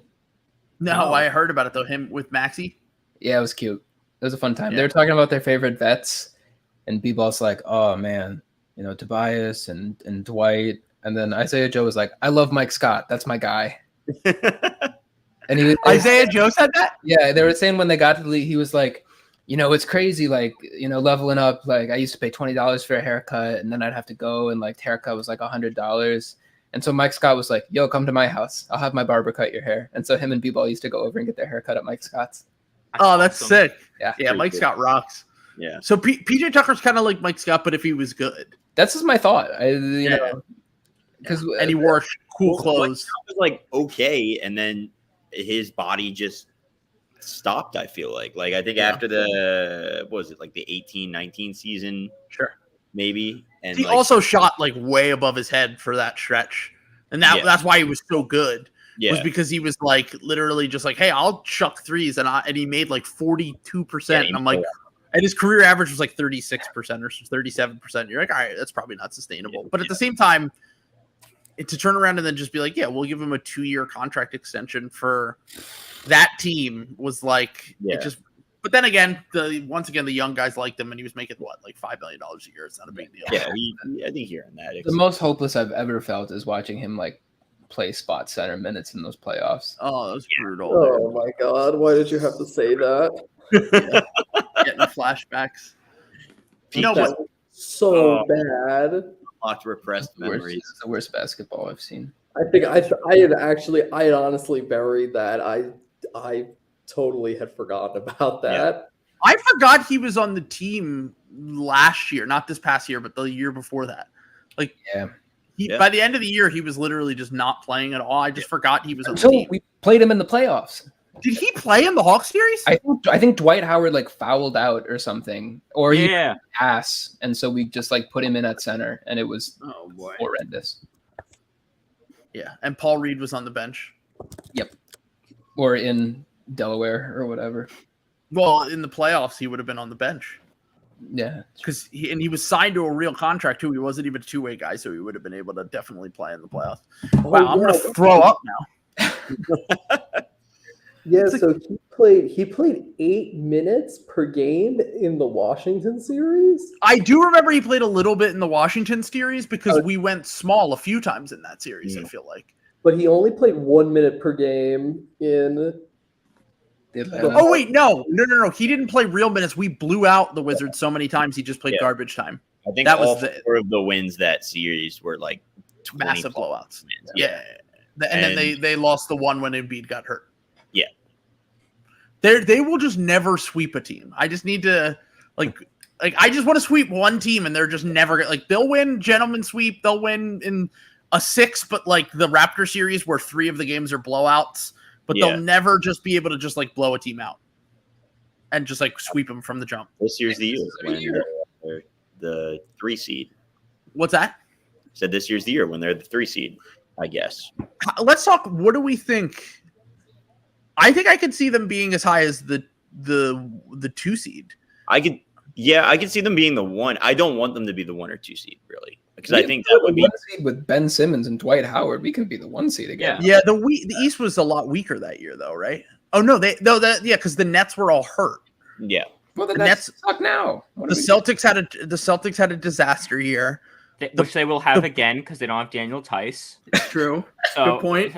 What else? Until mid-season where they trade for him back. Yeah, for the vibes. Yeah, I mean, other than like the Bucks, There's really no, and like I guess the Celtics, like there's no, but the Celtics are going to be a really good regular season team. The Hawks maybe. Are they gonna fade for the lower seed though again? I don't think no, they didn't do that last year. They shot for they were the team that went up. The Bucks. The Bucks faded for the 4 seed. Yeah. Because the Celtics were doing the whole like we're not afraid of anyone thing, which in retrospect they probably shouldn't have been afraid of the Nets, but it was still at the time we were like that's kind of bold. Like that's true. Yeah. But I mean the Bucks did the same thing when they played against the Heat in the first round, and everyone was like, why would you pick to play against the Heat in the first round instead of, I think it was, they had to pick between the Heat or the Knicks, and they chose to play against the Heat, and then they fucking destroyed the Heat, and we're like, all right, well, that's why they picked them. Yeah. They would have really destroyed the Knicks, though, if they played them. Yeah. I'm gonna say 3 seed. I feel like that feels about right. That's I feel like if they're getting the 3 seed, that means that they're resting guys enough, and they're not like going hard. Like if they get the 1 seed, great. Like I'm not going to be upset about it. Like that's a pretty successful season. But like, sure, I don't want them to get the 1 seed on like 75 Embiid games where he plays 34 minutes plus per game, and 82 Harden games where he plays 34 minutes plus per game, and like they're just cooked by the second round. Like that, we've seen how bad that turns out at this point. I think the fact that they have depth now and Maxey can take a step forward. Yeah, like I do think that could. Yeah, I'm so stoked for the first game that like Melton starts when James is sitting. Yeah, that's gonna. Wait, rock. do you not think he's gonna start? Huh? Period. Melton's not gonna start. Maxey's gonna start. I thought all 3 of them would be my guess. I think it's gonna be PJ and Tobias. Yeah, I think it'll probably be PJ and Tobias. We're going small forward Tobias. Small forward PJ. Small forward PJ. Because he's going to guard their like best wing anyway, and then we'll just he always does. Okay, yeah, you just put him on Durant or, I mean, like Tatum's a tough matchup for that, but that's when Tobias is going to have to. Yeah. Oh God. Yeah, I mean, the one team I know Tobias is going to be asked against. Get on his Darius Garland shit again. Yeah, that's the thing is that Tobias will have. Well, as I've been calling him, the worst versatile defender in the NBA, where he can just guard like Darius Garland and Karl Anthony Towns, but then like he plays against a slightly athletic team that knows how to like set screens, and he's like, oh fuck, I don't know what to do now. Like it broke my brain. Yeah, I mean, look, I just wish that I could feel like I could trust that Tobias would like be cool with his role, but he really doesn't seem like he wants to do that. What do you mean? I think he'll be professional. Sure. I don't think he'll cause a stink. He won't. He's just not really who he is. No. Because if he would, I think that they would be like, all right, we got to figure out a way to trade this guy. Yeah. Because like we already have James Harden and Joel Embiid who like, every once in a while will just be upset for no reason. Yeah. I think it's going to be like when you're like doing a 2K build or something, and it's like Miles Turner's a little bit mad because he wants more playing time. In your life. yeah, right. You're like, all right, Tobias, we'll give you pick and roll reps against the Hornets in. And then you just don't do anything. February. Fine, and sure. Also, it is kind of funny. I know it's extremely low volume, but it is kind of funny that Tobias is in the regular season, at least one of the best pick and roll scorers in the NBA, and everyone got mad at him for that. And I'm like, I mean, he's not Luka Doncic, but like. From a points per possession basis for like 4 out of the last 5 years, he's been like top 10 in points per possession in the pick and roll. Yeah, if we want to rest Harden and Embiid more and let him cook every now and then, I don't care. Go ahead. That's fine. I don't really care.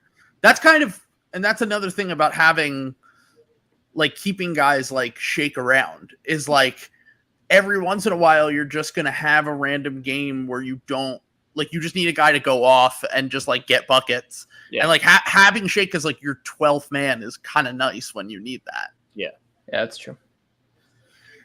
I'm definitely concerned that they're going to cut Isaiah Joe though to save.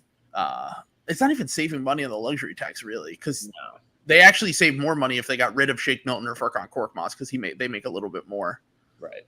If they cut Joe, I mean Daryl is literally there. If they cut Joe, like after Daryl watched him today, then like Daryl. Yeah, but Daryl doesn't have like fan brain. Like he doesn't have like, wow, that guy was amazing. We should never trade him or cut him. He's like, whatever. In a larger sample, they might suck. So like he like Daryl's remember on after the phone the whole game. Yeah, exactly. He's not watching the game. He's calling some fucking guy. whatever guys he has on his phone. He's calling Paul Ryan. Mm-hmm. He's calling Tobias Harris the author to get his opinions on Japanese politics. He's talking about cigarette discourse with Nate Silver and Matt Iglesias, having an intellectual discussion. Love it. We love our neoliberal GM.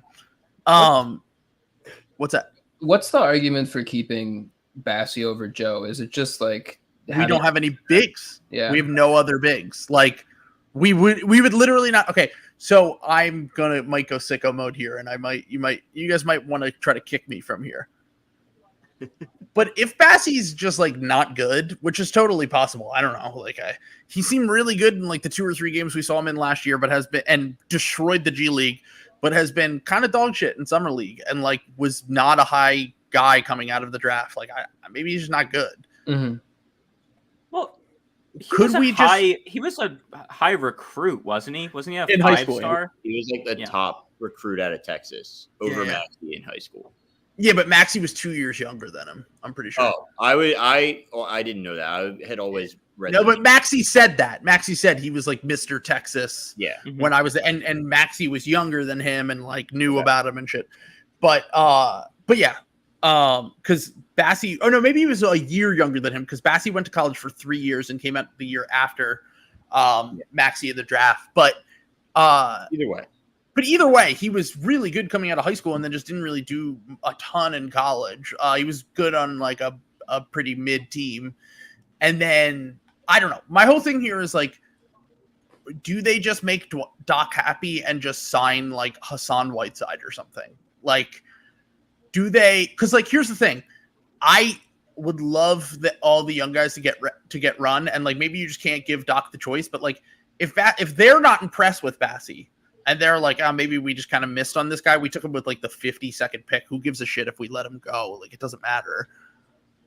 What's the minimum age for Doc Rivers, you think? It's got to be 24. I have a 24. That's why they traded for Melton. Right here. Who? I got a 24-year-old center. Did some nice things in the G League last year. He probably will be a Boston Celtic. Sadly, it's Harry Giles. Oh, let's go. He's still 24? Yeah. Was he drafted 2018? 2017. Yeah. He was him and Tatum were like oh, yeah, that's true. Yeah.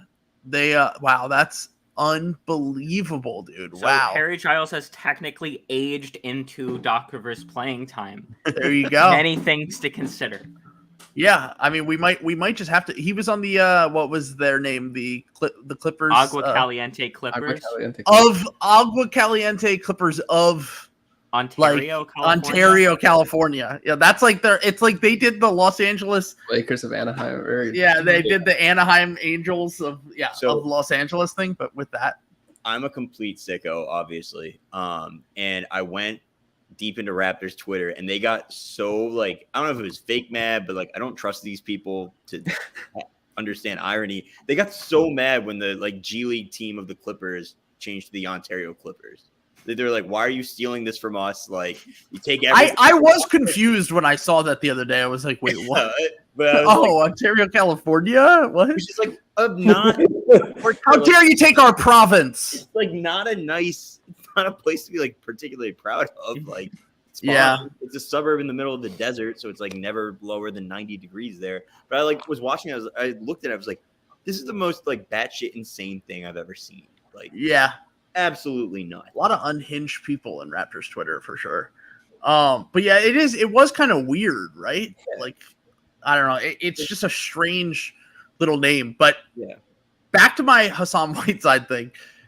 Like, is Hassan Whiteside just not playable in the playoffs? Because if he isn't, then you can't sign him because Doc will just be like, oh, he was good in the regular season, which means he must be good in the playoffs. The only thing is like that would probably hurt Paul Reed's minutes, and that's why I wouldn't do it. But like, he was pretty good for the Jazz last year. I think there's like this idea that like there's going to be some big center that you need to have like another true like 7-footer to guard, and like who? You don't. We have one of the two. We have one of the two. Like, if PJ and Paul Reed can't combined make up those backup minutes, then like it's not going to like for what the 16 minutes that Joel doesn't play in the playoffs. Yeah, it makes no sense. I mean, honestly, the only reason I would sign a guy like Hassan Whiteside is if you were like, hey, here's the plan. We're going to play Joel 50 games this year. We're going to play him 55 games so he qualifies for All NBA. He'll reach like the Bill Simmons minimum. Mm-hmm. And we're going to sit him 25 games, and we just need a guy who can start 25 games a year. And it's like the Andre Drummond, but for his other former enemies. I guess, but at that point, I'd rather just start Tucker or B-Ball at the 5 anyway. And so this is my thing with cutting Bassey. I think it just makes more sense. I'm not saying they'll do it, but yeah. Do you know how it has actual flashes? Yeah, Joe should make the team. There's not even a question. But do you know how old Hassan Whiteside is? 20. Probably weirdly young would be my guess. It's the opposite. Really? He's 33. Yeah. I thought he was like 29, dude. Yeah, me too. Yeah. He's 33 years old. Yeah, because didn't he play in? Yeah. He played for like a bajillion fucking teams before he was on the Heat. Played in Lebanon. He played for the D League when it was still the D League. He played in China. And then he came back when he was, And then he made his return to Sacramento after 10 years after they. I remember there were Kings fans that were like, I can't believe we let Hassan Whiteside go because he came in for the Heat and was a fucking baller for like 1 year and not even half a season. And then Pat Riley gave him this fucking enormous contract. And Zach Lowe was on his podcast clapping when he traded it for nothing so that he could bring in Jimmy Butler. And I was like, he signed the bad contract in the first place. Why do we do this? Why are we giving him credit for giving Tyler Johnson one of the worst contracts in the NBA and Dion Waiters and Sixers legend and Philly legend Dion Waiters? But yes, it drives me nuts. Sorry, had to rant a little bit about Masai and Riley. In my head, Hassan Whiteside should be the same age as like Drummy and Greg Monroe. Yeah, and they're both younger than him, which is crazy. Yeah, that's blowing my mind. Yeah, absolutely crazy. Wait, Chris Greg Haynes Monroe? mentioning the details of the Harden contract are being worked out with Harden, his business partner, Daryl Morey, and Michael Rubin. Sick. How is Hassan Whiteside older than fucking Greg Monroe? I thought Greg Monroe was in his 40s. That's what I'm saying. Greg Monroe is sneaky young. He's like 31, right? Yeah. Maybe. Yeah, I think 32. he's like yeah, okay. And Andre Drummond's what, 29? Yeah. Is Andre Drummond 29? Brummy's like very young, I believe. Yeah, he's 28. He turns 29 in a month, but like, holy shit, dude. It's always fun to do these because it's like, Buddy Hield's like way older than you think or whatever. And then you'll randomly get one and you're like, Duncan Robinson's 29? But that makes sense because he drafted at like 25 or signed as a. Yeah, like, he was like a 6-year college player. Yeah. He played like that, I feel like that was like talked about a lot. He's 28. Yeah, it was, but like he's 28, and I was like, Tobias Harris is not even 30 yet. I think he literally turns 30 this summer. Yeah, like he was in the NBA for 9 years before Duncan Robinson. Even was because Duncan Robinson was 2019, right? So he was in the NBA for 8 years when Duncan Robinson was drafted. That's nuts. Yeah. And not even drafted, undrafted. Yeah, you're just crazy. Okay, without looking, how old do you think Clint Capella is? 27. I was going to say 26. 28. Okay. Okay, so close. Now, how old do you think Steven Adams is? All the same age. He's 29. He's 29, I think. 28. That one is blowing my mind. Steven Adams is always one that's like, holy shit. Like, because he looks old, he acts old, he's been in the league for a while. He was 19 when he got drafted. He was one of the younger players in that draft because he went to college, he went to Pitt, but he was from Australia. Yeah. So he was a little bit younger when he came out, I'm pretty sure. His draft story, do you guys ever listen to the podcast of him when he was on JJ Redick's podcast? No. His like story of how he got drafted was hilarious because he was like a first round pick, right? Mm-hmm. Right. And he was like literally went ahead of Giannis. Yeah, he's like, I went to the combine and he's like, he's like, I sucked. Like, I was so bad. Like, he's like, I averaged like 6 and 4 in college. He's like, yeah, no one talked to me at all except the people in Oklahoma City. And like, I was just like, oh, fine, I'll go there. It sounds like a nice town. Like, it sounds like a city. Like, yeah, cool. Yeah, he was not good at all. But like, I can't even remember. It was probably because they were like, "Oh, we just need a guy who's going to box out so Russ can stat pad rebounds." Yeah. Oh, there's Steven Adams. Yeah. What's that? How is Valanciunas older than Steven Adams? He's 30, right? That's yeah, crazy. He's 30, and then Boogie's only 31, which also is done. That hurt. Yeah, that's crazy because he was 2010 draft. Thad Young is like 33, and he's been in the NBA since he might be 34 now. Played with Iverson. Played with Iverson. He played with Chris Webber. No, he's 1 year off from playing with Chris Webber. Samuel Dalembert, who's only a year and a half older than Paul Millsap, who is playing for the Sixers this year. That's messed up. That's crazy, dude. Samuel Dalembert. I was like, what? I got to see his cousin, I think, played at Lower Merion in high school, and we got to see him just dominate us. The other Samuel Dalembert. Yeah, his like brother, cousin, because Lower Merion obviously said Kobe like. Yeah, like history. Yeah, they're not. Oh, all the NBA players, like if they're from Philly, all their kids go to Lower Merion. Alvin Williams, who played for the Raptors, Kyle Lowry's niece goes there. Like a ton of like anyone who's like a rich guy from Philly, or like Samuel Dalembert. Like Yohani Dalembert was like maybe the third best player on that team. There's a guy who went to Syracuse who's really good. I think his name is BJ Johnson. And he like was from like North Carolina and just would like post all the time about how like the school was just paying for his house. Like very like not like just blatantly. No one cared. Like yeah. I mean, now it's all out in the open with the NIL stuff anyway, right? Like it's just like, oh, we can legally do boosting stuff, which is cool and good because the players should get paid. Like it doesn't make any sense that they didn't. But it was like Yohani Dalembert versus Chester High School legend Rondé Hollis Jefferson in the wow. Love Rondé. How old is he? He's still super young. He's like 27.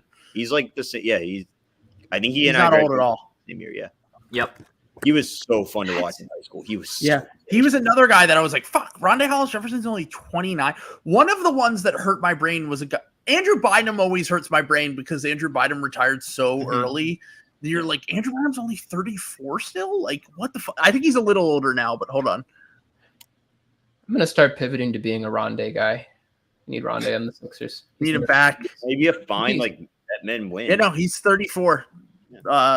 Andrew Bynum is 34. He's literally younger than Paul Millsap by 4 years. Significant. Andrew Bynum! What league is Rondé Hollis Jefferson playing in? Israeli league, right? I will give you that. Is that your one guess? Sure. Or anyone else? Greek league. Turkish league. Pete? No, I can't even begin to imagine. He is playing in the Puerto Rican league. Sick. Oh, so it's an easy flight to Philly. Get over here. I didn't even know they had a league. That's awesome. Yeah. I didn't even know Puerto Rico had a league. The Puerto Rican league. Yeah, that must be pretty sick, dude. What are his stats? I'm trying to find this out. What are his stats? Is he just the Michael Jordan of Puerto Rico? I mean, that'd be hilarious. The LeBron James of Puerto Rico, like Rondé. I mean, he can't do anything offensively in the NBA, and I bet you he's a fucking Rodman would be my guess. Someone said to me that if Jeremy Sohan's offensive game never develops, he could just be. Oh, it was Dean on draft. He didn't say to me. He just tweeted that he could be Rondé Hollis Jefferson if his offense doesn't develop. Awesome. I'm sold. And then I was out of the league by 26. Ooh, you're like, sign me up. Skal Labissiere and JJ Barea are both in this league. Oh, how old is JJ now? He's got to be pushing 40, right? He's 41, I think, or 42. Because when the Mavs cut him like a year and a half ago, 2 years ago, they paid off his last 2 years of his salary as like a thank you. And I'm pretty sure he was 40, so he must be like 42 now. Just turned 38. JJ Barea? Yeah, just turned 38 a week ago. Wow, never mind. All right, he's younger than I thought. I thought he was like 40. Sick that Skal Labissiere is in the fucking league, though, dude. I'm so stoked. How many points does Rondé Hollis Jefferson average in the Puerto Rican league? Did we figure it out? I'm trying to find this out. We literally can't even find these stats on the internet. I'm searching. When swap season's over, I'm desperate. I need to see Rondé Hollis-Jefferson splits in the Puerto Rican League. Oh, he hasn't played yet. He hasn't played yet because he signed there in April. Okay, good. So he's going to be next year the LeBron of Puerto Rico. He scored a career high 26 points previously with Besiktas. He only scored 26 points in Europe in some B League in the Basketball Super League. Yeah, with okay. So 5 days ago, Rondé put up a cool 31, 5, and 6. Yeah. Where? True League? National. I think it's this Puerto Rican league.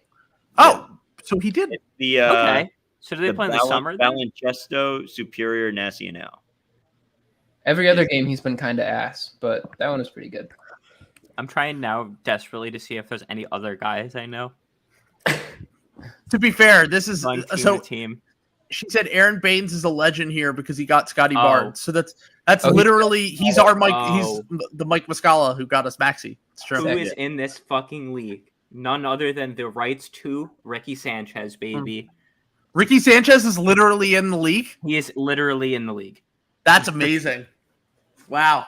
I forget that he's a real guy sometimes. Like, I'm like, oh, he's just like, I always just think he's like a made up guy for the podcast. But like, Ricky Sanchez is like a real, he must be like, what the fuck? He must be like, that podcast that was named after my rights has like 40,000 listeners every episode. And it's like, has like a cult following. Start my rights to Vasilije Micic. I think it feels rude that like they don't do an episode once a year where they like have to talk about what he is up to in whatever league that he's in. You know, can we like, just they should give him the bump. Has he ever been on? Why don't they have him on the podcast? Could he I would imagine. They're making a lot of coin off his name. Yeah. That's what I'm saying. And they call it like the Ricky and stuff. Like I would be like, a Ricky on. Yeah, you gotta have the actual Ricky on the podcast. I have to ask, just DM Mike Levin. Hey, can you have Ricky Sanchez on? We're offended by this. The fact you haven't had the real Ricky. You know, you're too busy talking with Brett Brown and Paul Reed. What if I told you Ronaldo Balkman is a current player in this league? Oh my God, South Carolina legend, NIT champion Ronaldo Balkman. The Knicks drafted him. I think he was he wasn't a lottery pick, was he? He was the 20th pick in the 2006 draft. That's so sick. Oh my, this dude has played for an unbelievable amount of teams. Ronaldo Balkman? Like 20 teams. Yeah, he's played on a lot of teams. That's crazy. I only know this because I was looking at the 2006 draft recently. I was like, whatever happened to Ronaldo Balkman? That rocks. Which I think of all just random things. I totally get that. Because they went to back NITs when he was in college, and I think they I don't know if they won both, but he was like a beast in the NIT, dude. Yeah, he was MVP in 2006. Yeah, he was a beast, dude. I love Ronaldo Balkman when I was young, which is just so random. But yeah, there was that streak because the Knicks just had who was the guy that just extended? Was it Mitchell Robinson? Mitchell Robinson was the first guy since Charlie Ward that they've drafted that they signed to a second contract. Yep. Charlie Ward, the fucking football player who literally was a Florida State quarterback. I don't think he ever played in the NFL, but he that was in the 90s, obviously. Yeah. They went 25 years without signing a rookie, a guy to a second contract. AJ, how are we feeling about Jericho Sims? He's good. Yeah. Enthused about his big deal? Am I enthused about his big deal? Like he's a Knick. He's gonna be a Knick. Yeah. Like seems like a you guy. He's fun. How can you get excited about any young player on the Knicks unless you're a Knicks fan? There's one. There's Gene Montero. Very excited about Gene Montero. Nice. And I like RJ too. I'm not saying that any of them are bad. I think Quickly's good, and I think that Barrett's going to be good, and I think Deuce is going to be awesome if he ever gets playing time. I love Deuce McBride. I'm not saying that I don't think that, but like I was talking about this earlier. The Knicks' whole team building strategy is basically let's build a really good team of like third, fourth, fifth guys, and then when we can get a star, we just plug it in and we go, right? Which I respect. Which I understand, but they're going to have to give up literally all of their good guys to get that because no free agents are going there. Sure. And and stars don't become available. And when they do, they get crazy overpaid. So like even like your 7 first-round picks aren't going to get you Donovan Mitchell unless you also include RJ Barrett and Emmanuel Quickley and whatever because of the Rudy Gobert trade, because it just broke everyone's brain. Yep. It will be hilarious when Kevin Durant gets traded for less than what Rudy Gobert gets traded for. I don't think he will. I think he might. I think depending on how long it gets dragged out and like depending on who's actually bidding. Yeah. Wasn't it? I think Woj had said like the other day, he's like, yeah, they thought there was going to be a bidding war and like there's just not because no one wants to like complete, like no one's willing ruin their team. Yeah. Yeah, that's what I've been saying. Some Raptors fan tried to argue that with me. Not really argue, but like tweeted back at me. I was fishing for it anyway. We'll argue. Of course, you were prodding them. I was, but he was like, yeah, like we don't want to give up our whole team for Kevin Durant. It's like you would only have to give up like probably Pascal and like or literally just Scotty Barnes. Yeah. And like, that's the thing is like they might be the one team that would just be able to give up a 1-for-1 swap with maybe a few draft picks because although salary wise you'd have to include Gary and that's what I was thinking. So like if Scotty's off the table for whatever they think he's a second coming of Christ, who cares? I don't. You have Tom Thibodeau as a coach. Get fucking real. Wake up. Your boy's knees are going to be dust in a year and a half. I think she's a Raptors fan. Come on. Get real. The like thought that like Pascal Siakam and like Gary Trent and every first round pick. Yeah, that's like you said earlier. Like that's a risk, but like Kevin Durant is better than both those players at their 99th percentile combined. I also don't understand the not trading Pascal. What are you going to do with Pascal and Kevin Durant? It's okay. It's literally almost a center. Doesn't make any sense. No, Pascal. You should in their entire franchise history. Yeah. You should include Siakam in a deal. It would literally be DeMar. It would be DeMar 2.0. Yeah, where you're like give up Maxey for Kevin Durant. Yeah, for sure. Where you're giving up a third-team All-NBA guy who, if he's your number one guy, it's going to lower your ceiling a lot. Whereas if you just are like, hey, we can give you Pascal Siakam and like maybe that's where it gets tough because it's like if they give up Pascal Siakam and OG Anunoby, are they good enough with Kevin Durant? If they just give up Pascal and a ton of picks. And like you could literally just do that. To be honest, Pascal and Scotty, I still think they're kind of kicking. Yeah. Okay. Fred VanVleet, Gary Trent, OG, Kevin Durant, whatever center you get. Yeah. Yeah. There's Chris Boucher. They just re-signed Chris Boucher. Yeah, Boucher. That's a dinger. Yeah. That's fine. That's a good. Who cares? I guess I just don't really believe in any of the Raptors bench players. Like Chris Boucher is not playing in the NBA Finals. He just isn't. He's not good enough. He can literally only shoot threes against the Sixers. Look up his numbers. Like he's a theoretically really good 3-point shooter, and he's like above average. But with that, he's a huge ball stopper on offense. His defense is Are you considering future MVP in between Scotty Barnes MVPs, Precious Achiuwa? That's the thing is that if you believe that Precious is legitimately like an elite defender, I do not. For the record. But that's what I'm saying. Is like if you're one of those guys who like literally like lives on like grinding film and like talks about Precious Achiuwa's defense, then you could maybe talk yourself into that. But I just I'm like, what is Precious Achiuwa? What is Chris Boucher? What is Thad Young? Like to me, Otto Porter like just proved he can play. I think make the case that it's like a Celtics rotation or like a Bucks rotation where it's 7 or 8 guys. But it would be Bucks. Yeah. Your top 4 guys are really strong, and then the rest kind of suck. And it's Otto Porter, Thad Young, and like spot minutes from Malachi Flynn or whatever. And that's well, they don't have guards. That's the other thing. If they gave up, Fred VanVleet would be the only guard left on the team. Gary Trent. I guess Gary Trent would have to be traded. Oh, unless it's Pascal. If you're moving Pascal, it works with the contract. But I don't know. But also the other thing about Otto Porter is he's literally always hurt. Even with the Warriors, he didn't play that many games. Like and that was his biggest he's played in years. Relatively, And from everything I've heard, he's just not committed to like staying in shape and like doing whatever it takes. And like if you're a guy with a ton of injuries, you need to have to do that just to be able to like. It kind of was that they won the title with him, and they were like, "We think it would be better if you went to Toronto." Well, they couldn't keep anyone. They didn't have their bird rights. They didn't have Gary Payton's bird rights. They didn't have Otto Porter's bird rights. They only had Looney's, who they extended. Yeah, and then so the only thing that I disagreed with was, although honestly, Dante's a fine flyer for the taxpayer MLE, when you definitely couldn't afford to give the same amount of money to Gary Payton because you literally couldn't. Because Gary Payton got like $8 or $9 million on his new deal, which is so funny, by the way. He was not even in the NBA a year ago. I thought that was going to happen to Kevon Looney, but it ended up being Gary Payton. I knew the Blazers were going to get a Warrior role player and pay them a shitload of money. I just knew in my bones that was going to happen. Yeah. I think the Warriors are going to be annoyingly good again next year. Although I love Steph, so I'm not really even mad at that. But like, I think they're just going to pull some rotation. Like Moody's going to be good. We all know Moody's good. Moody's already good. Yeah. I mean, I don't know if Kuminga can be a rotation player next year, but like, he looked bad in summer league, and I tweeted like I just don't really get the whole Jonathan Kuminga thing because I just don't believe he's ever going to be a star.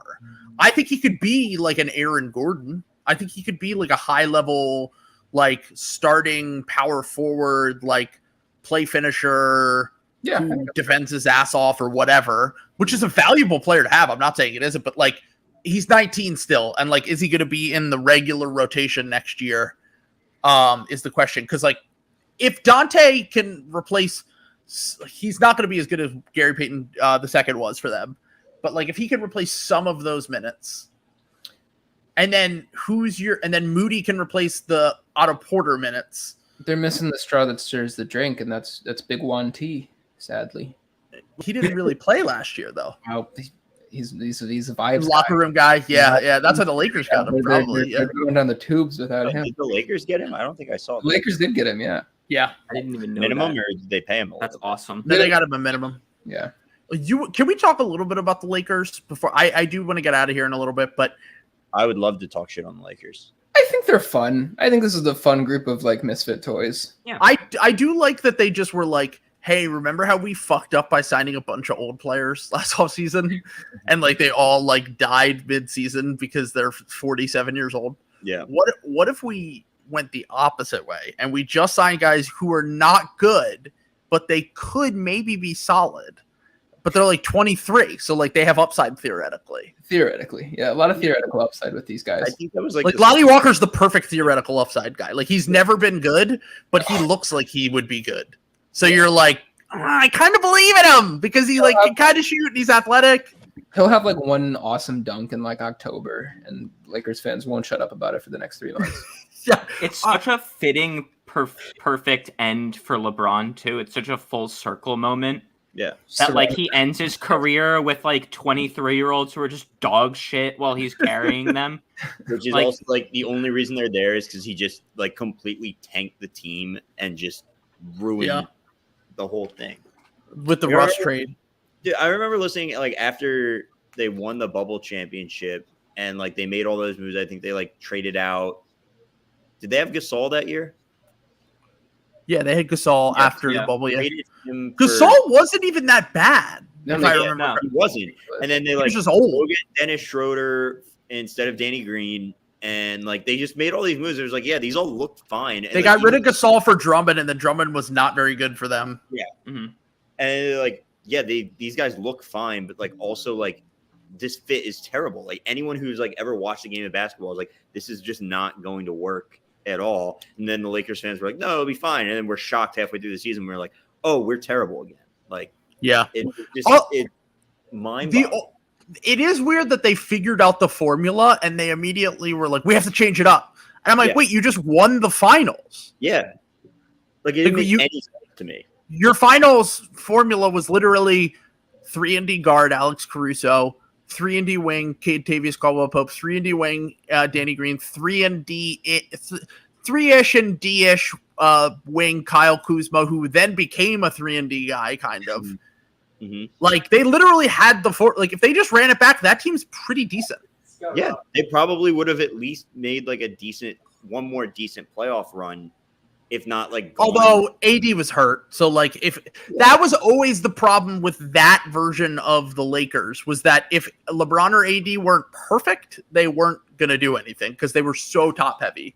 Like even though I like all those guys, they're all complementary pieces except for Kuzma, who's grown into a little bit more than a complementary piece. But I also think that I agree, but also like they also like ruined any chance of them like having a guy who can just like step up and like, all right, like maybe not in a playoff game, but like regular season, like we need to sit these guys for a bit, or like AD's hurt for a week or something. Like they also now don't have any players who can just kind of like play out their role. Well, that's what the Russ trade did. They got rid of all the guys that could possibly do that. Yeah, and also like they did it for that reason. That they were. I know they literally could have just let Kuzma be fake Tobias Harris and just do that, and they would have been better off, and they would have like kept a good role player in Contavious Caldwell-Pope. Like at the time, I understood the Danny Green trade a little bit because I was like, I get you want to have another ball handler or whatever, but like.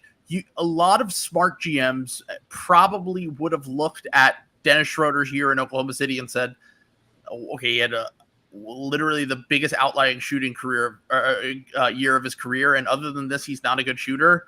And like, why are we taking the ball away from Anthony Davis and LeBron James again? And then they were like, okay, the Dennis Schroeder thing didn't work. Let's get older, washed, bigger.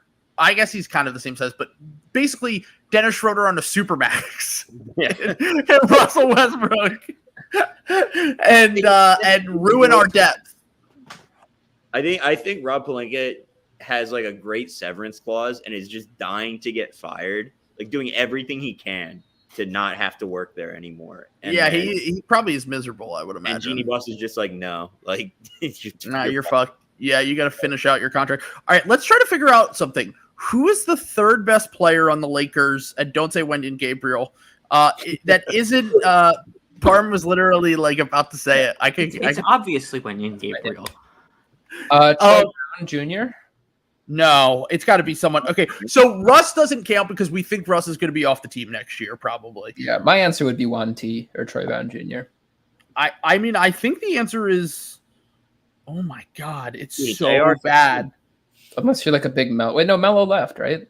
Yeah, Melo's gone. He hasn't resigned. Thomas Bryant, Kendrick Nunn. Yes, Thomas Bryant. Might actually that sucks. The real Thomas Bryant? Stand up. Stanley Johnson?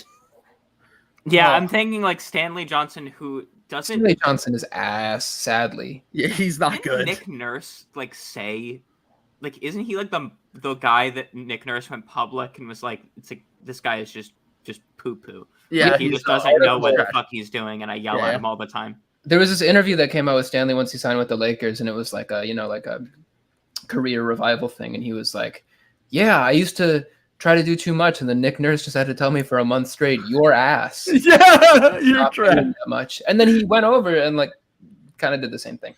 Yeah, he was fine for a little bit for the Lakers because he shot decent. Because that's how like starved they are for professional basketball players. That sounds like the Andrew Wiggins article that came out, or interview that came out this week, where he was like, yeah, we went small against the Grizzlies and I just started getting rebounds. And I was exactly like, oh, this is easy. Like, I can't believe I didn't.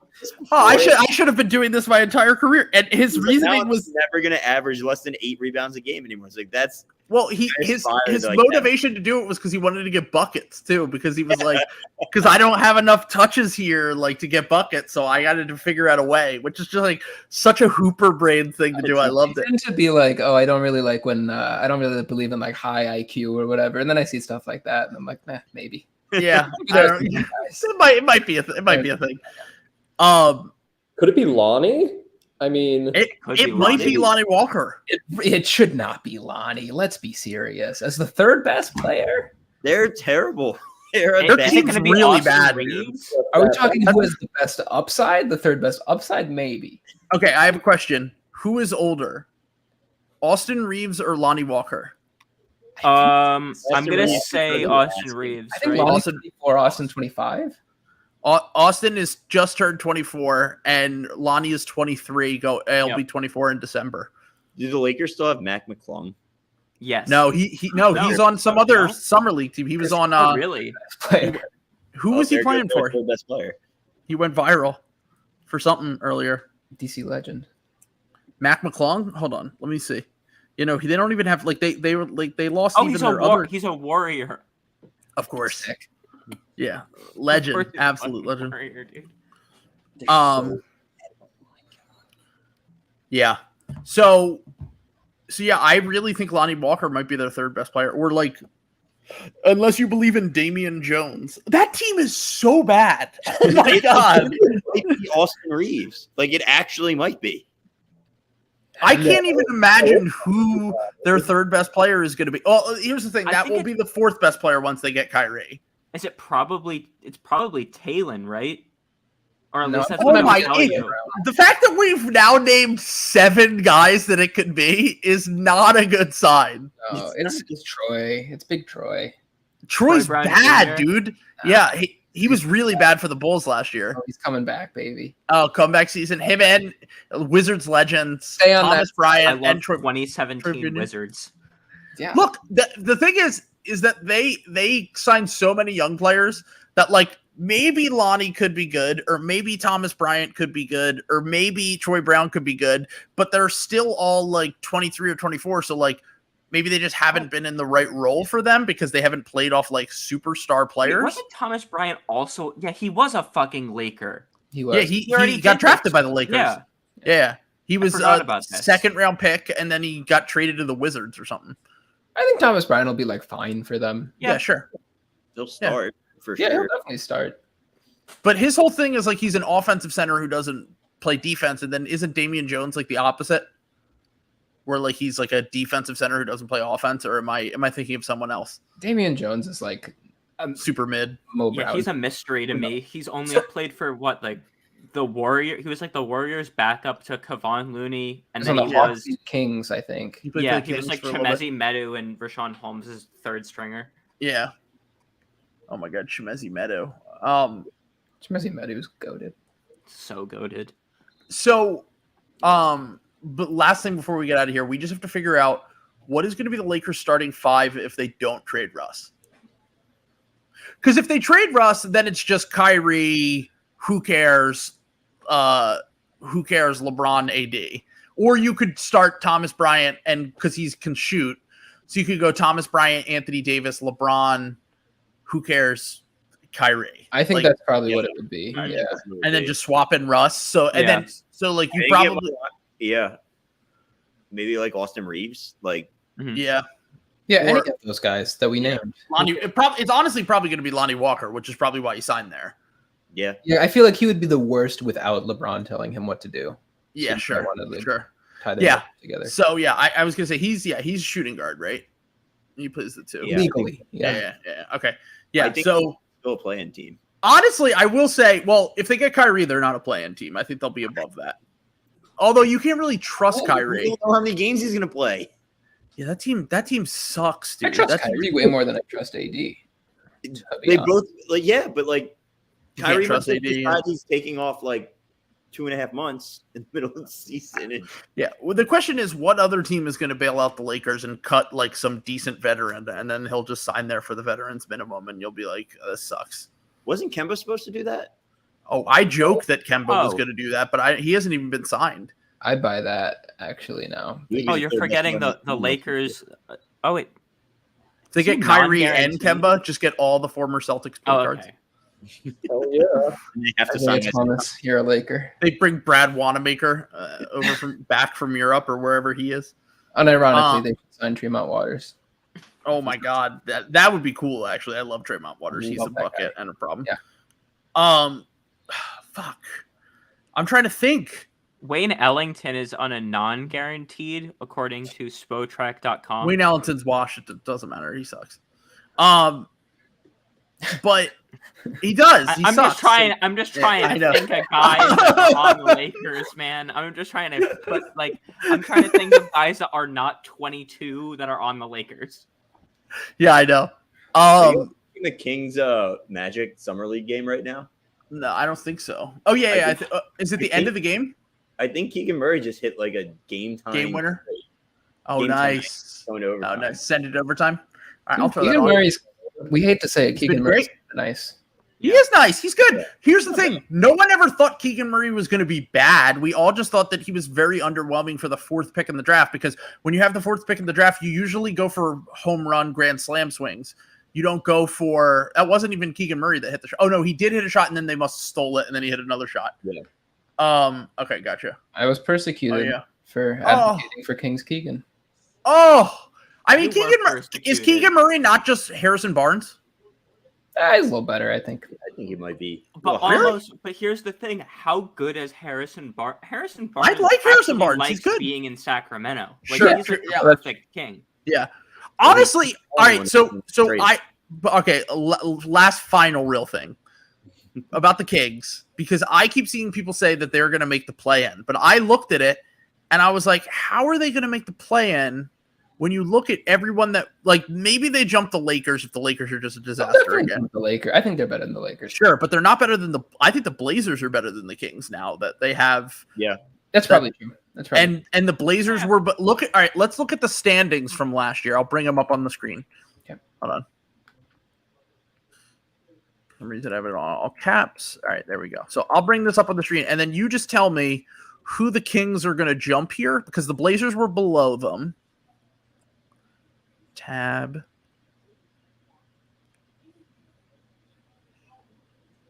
Okay, so we have the Kings at 12, right? The Lakers were above them. Okay, let's say the Lakers fall out and the Spurs fall out, okay? There it is. They're 10th. Then the Trailblazers. Oh, I see. Blazers. Oh, the Jazz could fall out too, actually. Yeah. So, yeah, maybe they could make the play-in. But, like, just barely. Like, you're right that they're not going to be, like... But if the Lakers get Kyrie, like, are you still taking them over? Are you taking the Kings over the Lakers with Kyrie? No. I think it might depend on when they get them, too, though. Yeah, it kind of depends. In a playoff scenario, no. But, seeding-wise for the regular season, maybe. Because every other team ahead of them is definitely going to be better. The Pelicans, the Timberwolves, the Nuggets, all of those teams are going to be way better. Mavs are getting worse. Mavs are getting worse, but they still have Luka. Like, they're not going to be worse than the Kings. It's true. Unless Luka gets hurt. And then it's I do think DeMontis is, like, such a regular season monster. Like, yeah, but defensively, how bad is that team going to be? Horrific. Pretty bad. Pretty bad. I mean, they're going to... the worst in the league, but pretty bad.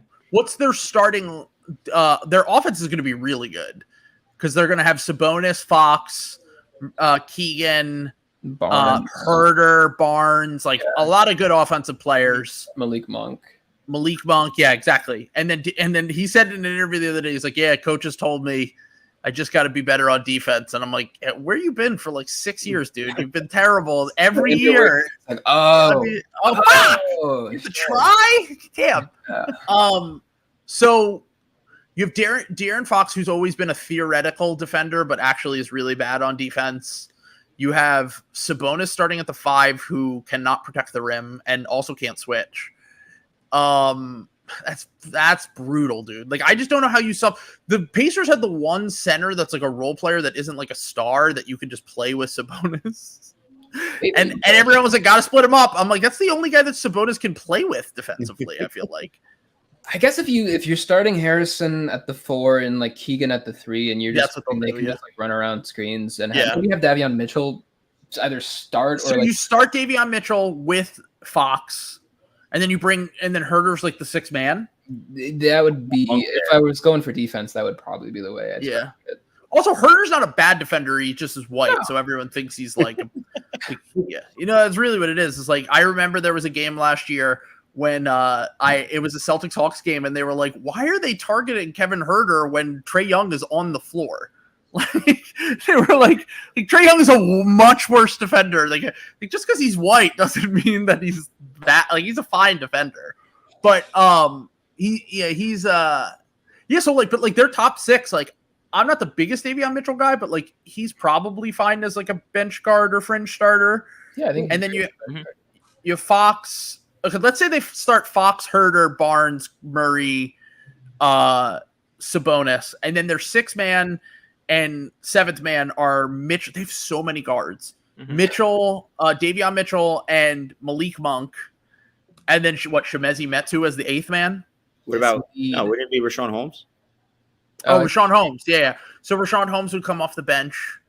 And then their 9th man would be Shemezi Metu, who was like a legit like starter for them last year. So I don't know. The Kings are kind of weirdly deep. Like, they kind of have like 9 pretty good rotation players, which is weird to say because like I don't think I've ever said that about the Kings. Like, who else? Do they have any other guys on their team? They have Terrence Davis. He sucks. Yeah. He might end up like Cleveland. Although he actually might play minutes. Like super hot and like just stack a bunch of wins in like, I don't know, November, December. Oh, Dante.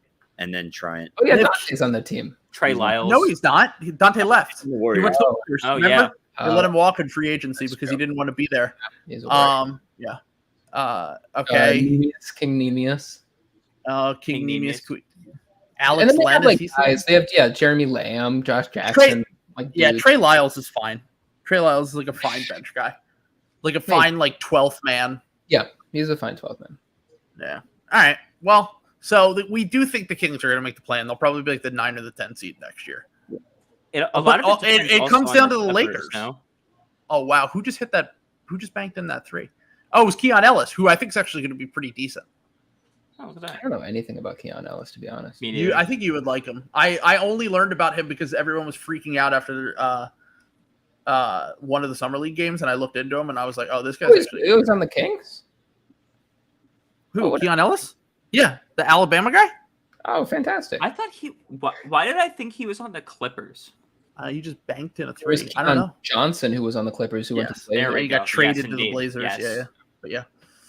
All right, I gotta get out of here. But thank you guys for coming on. Of course. It's always fun. Peace out. Pleasure as always. Till Bye, next guys. time.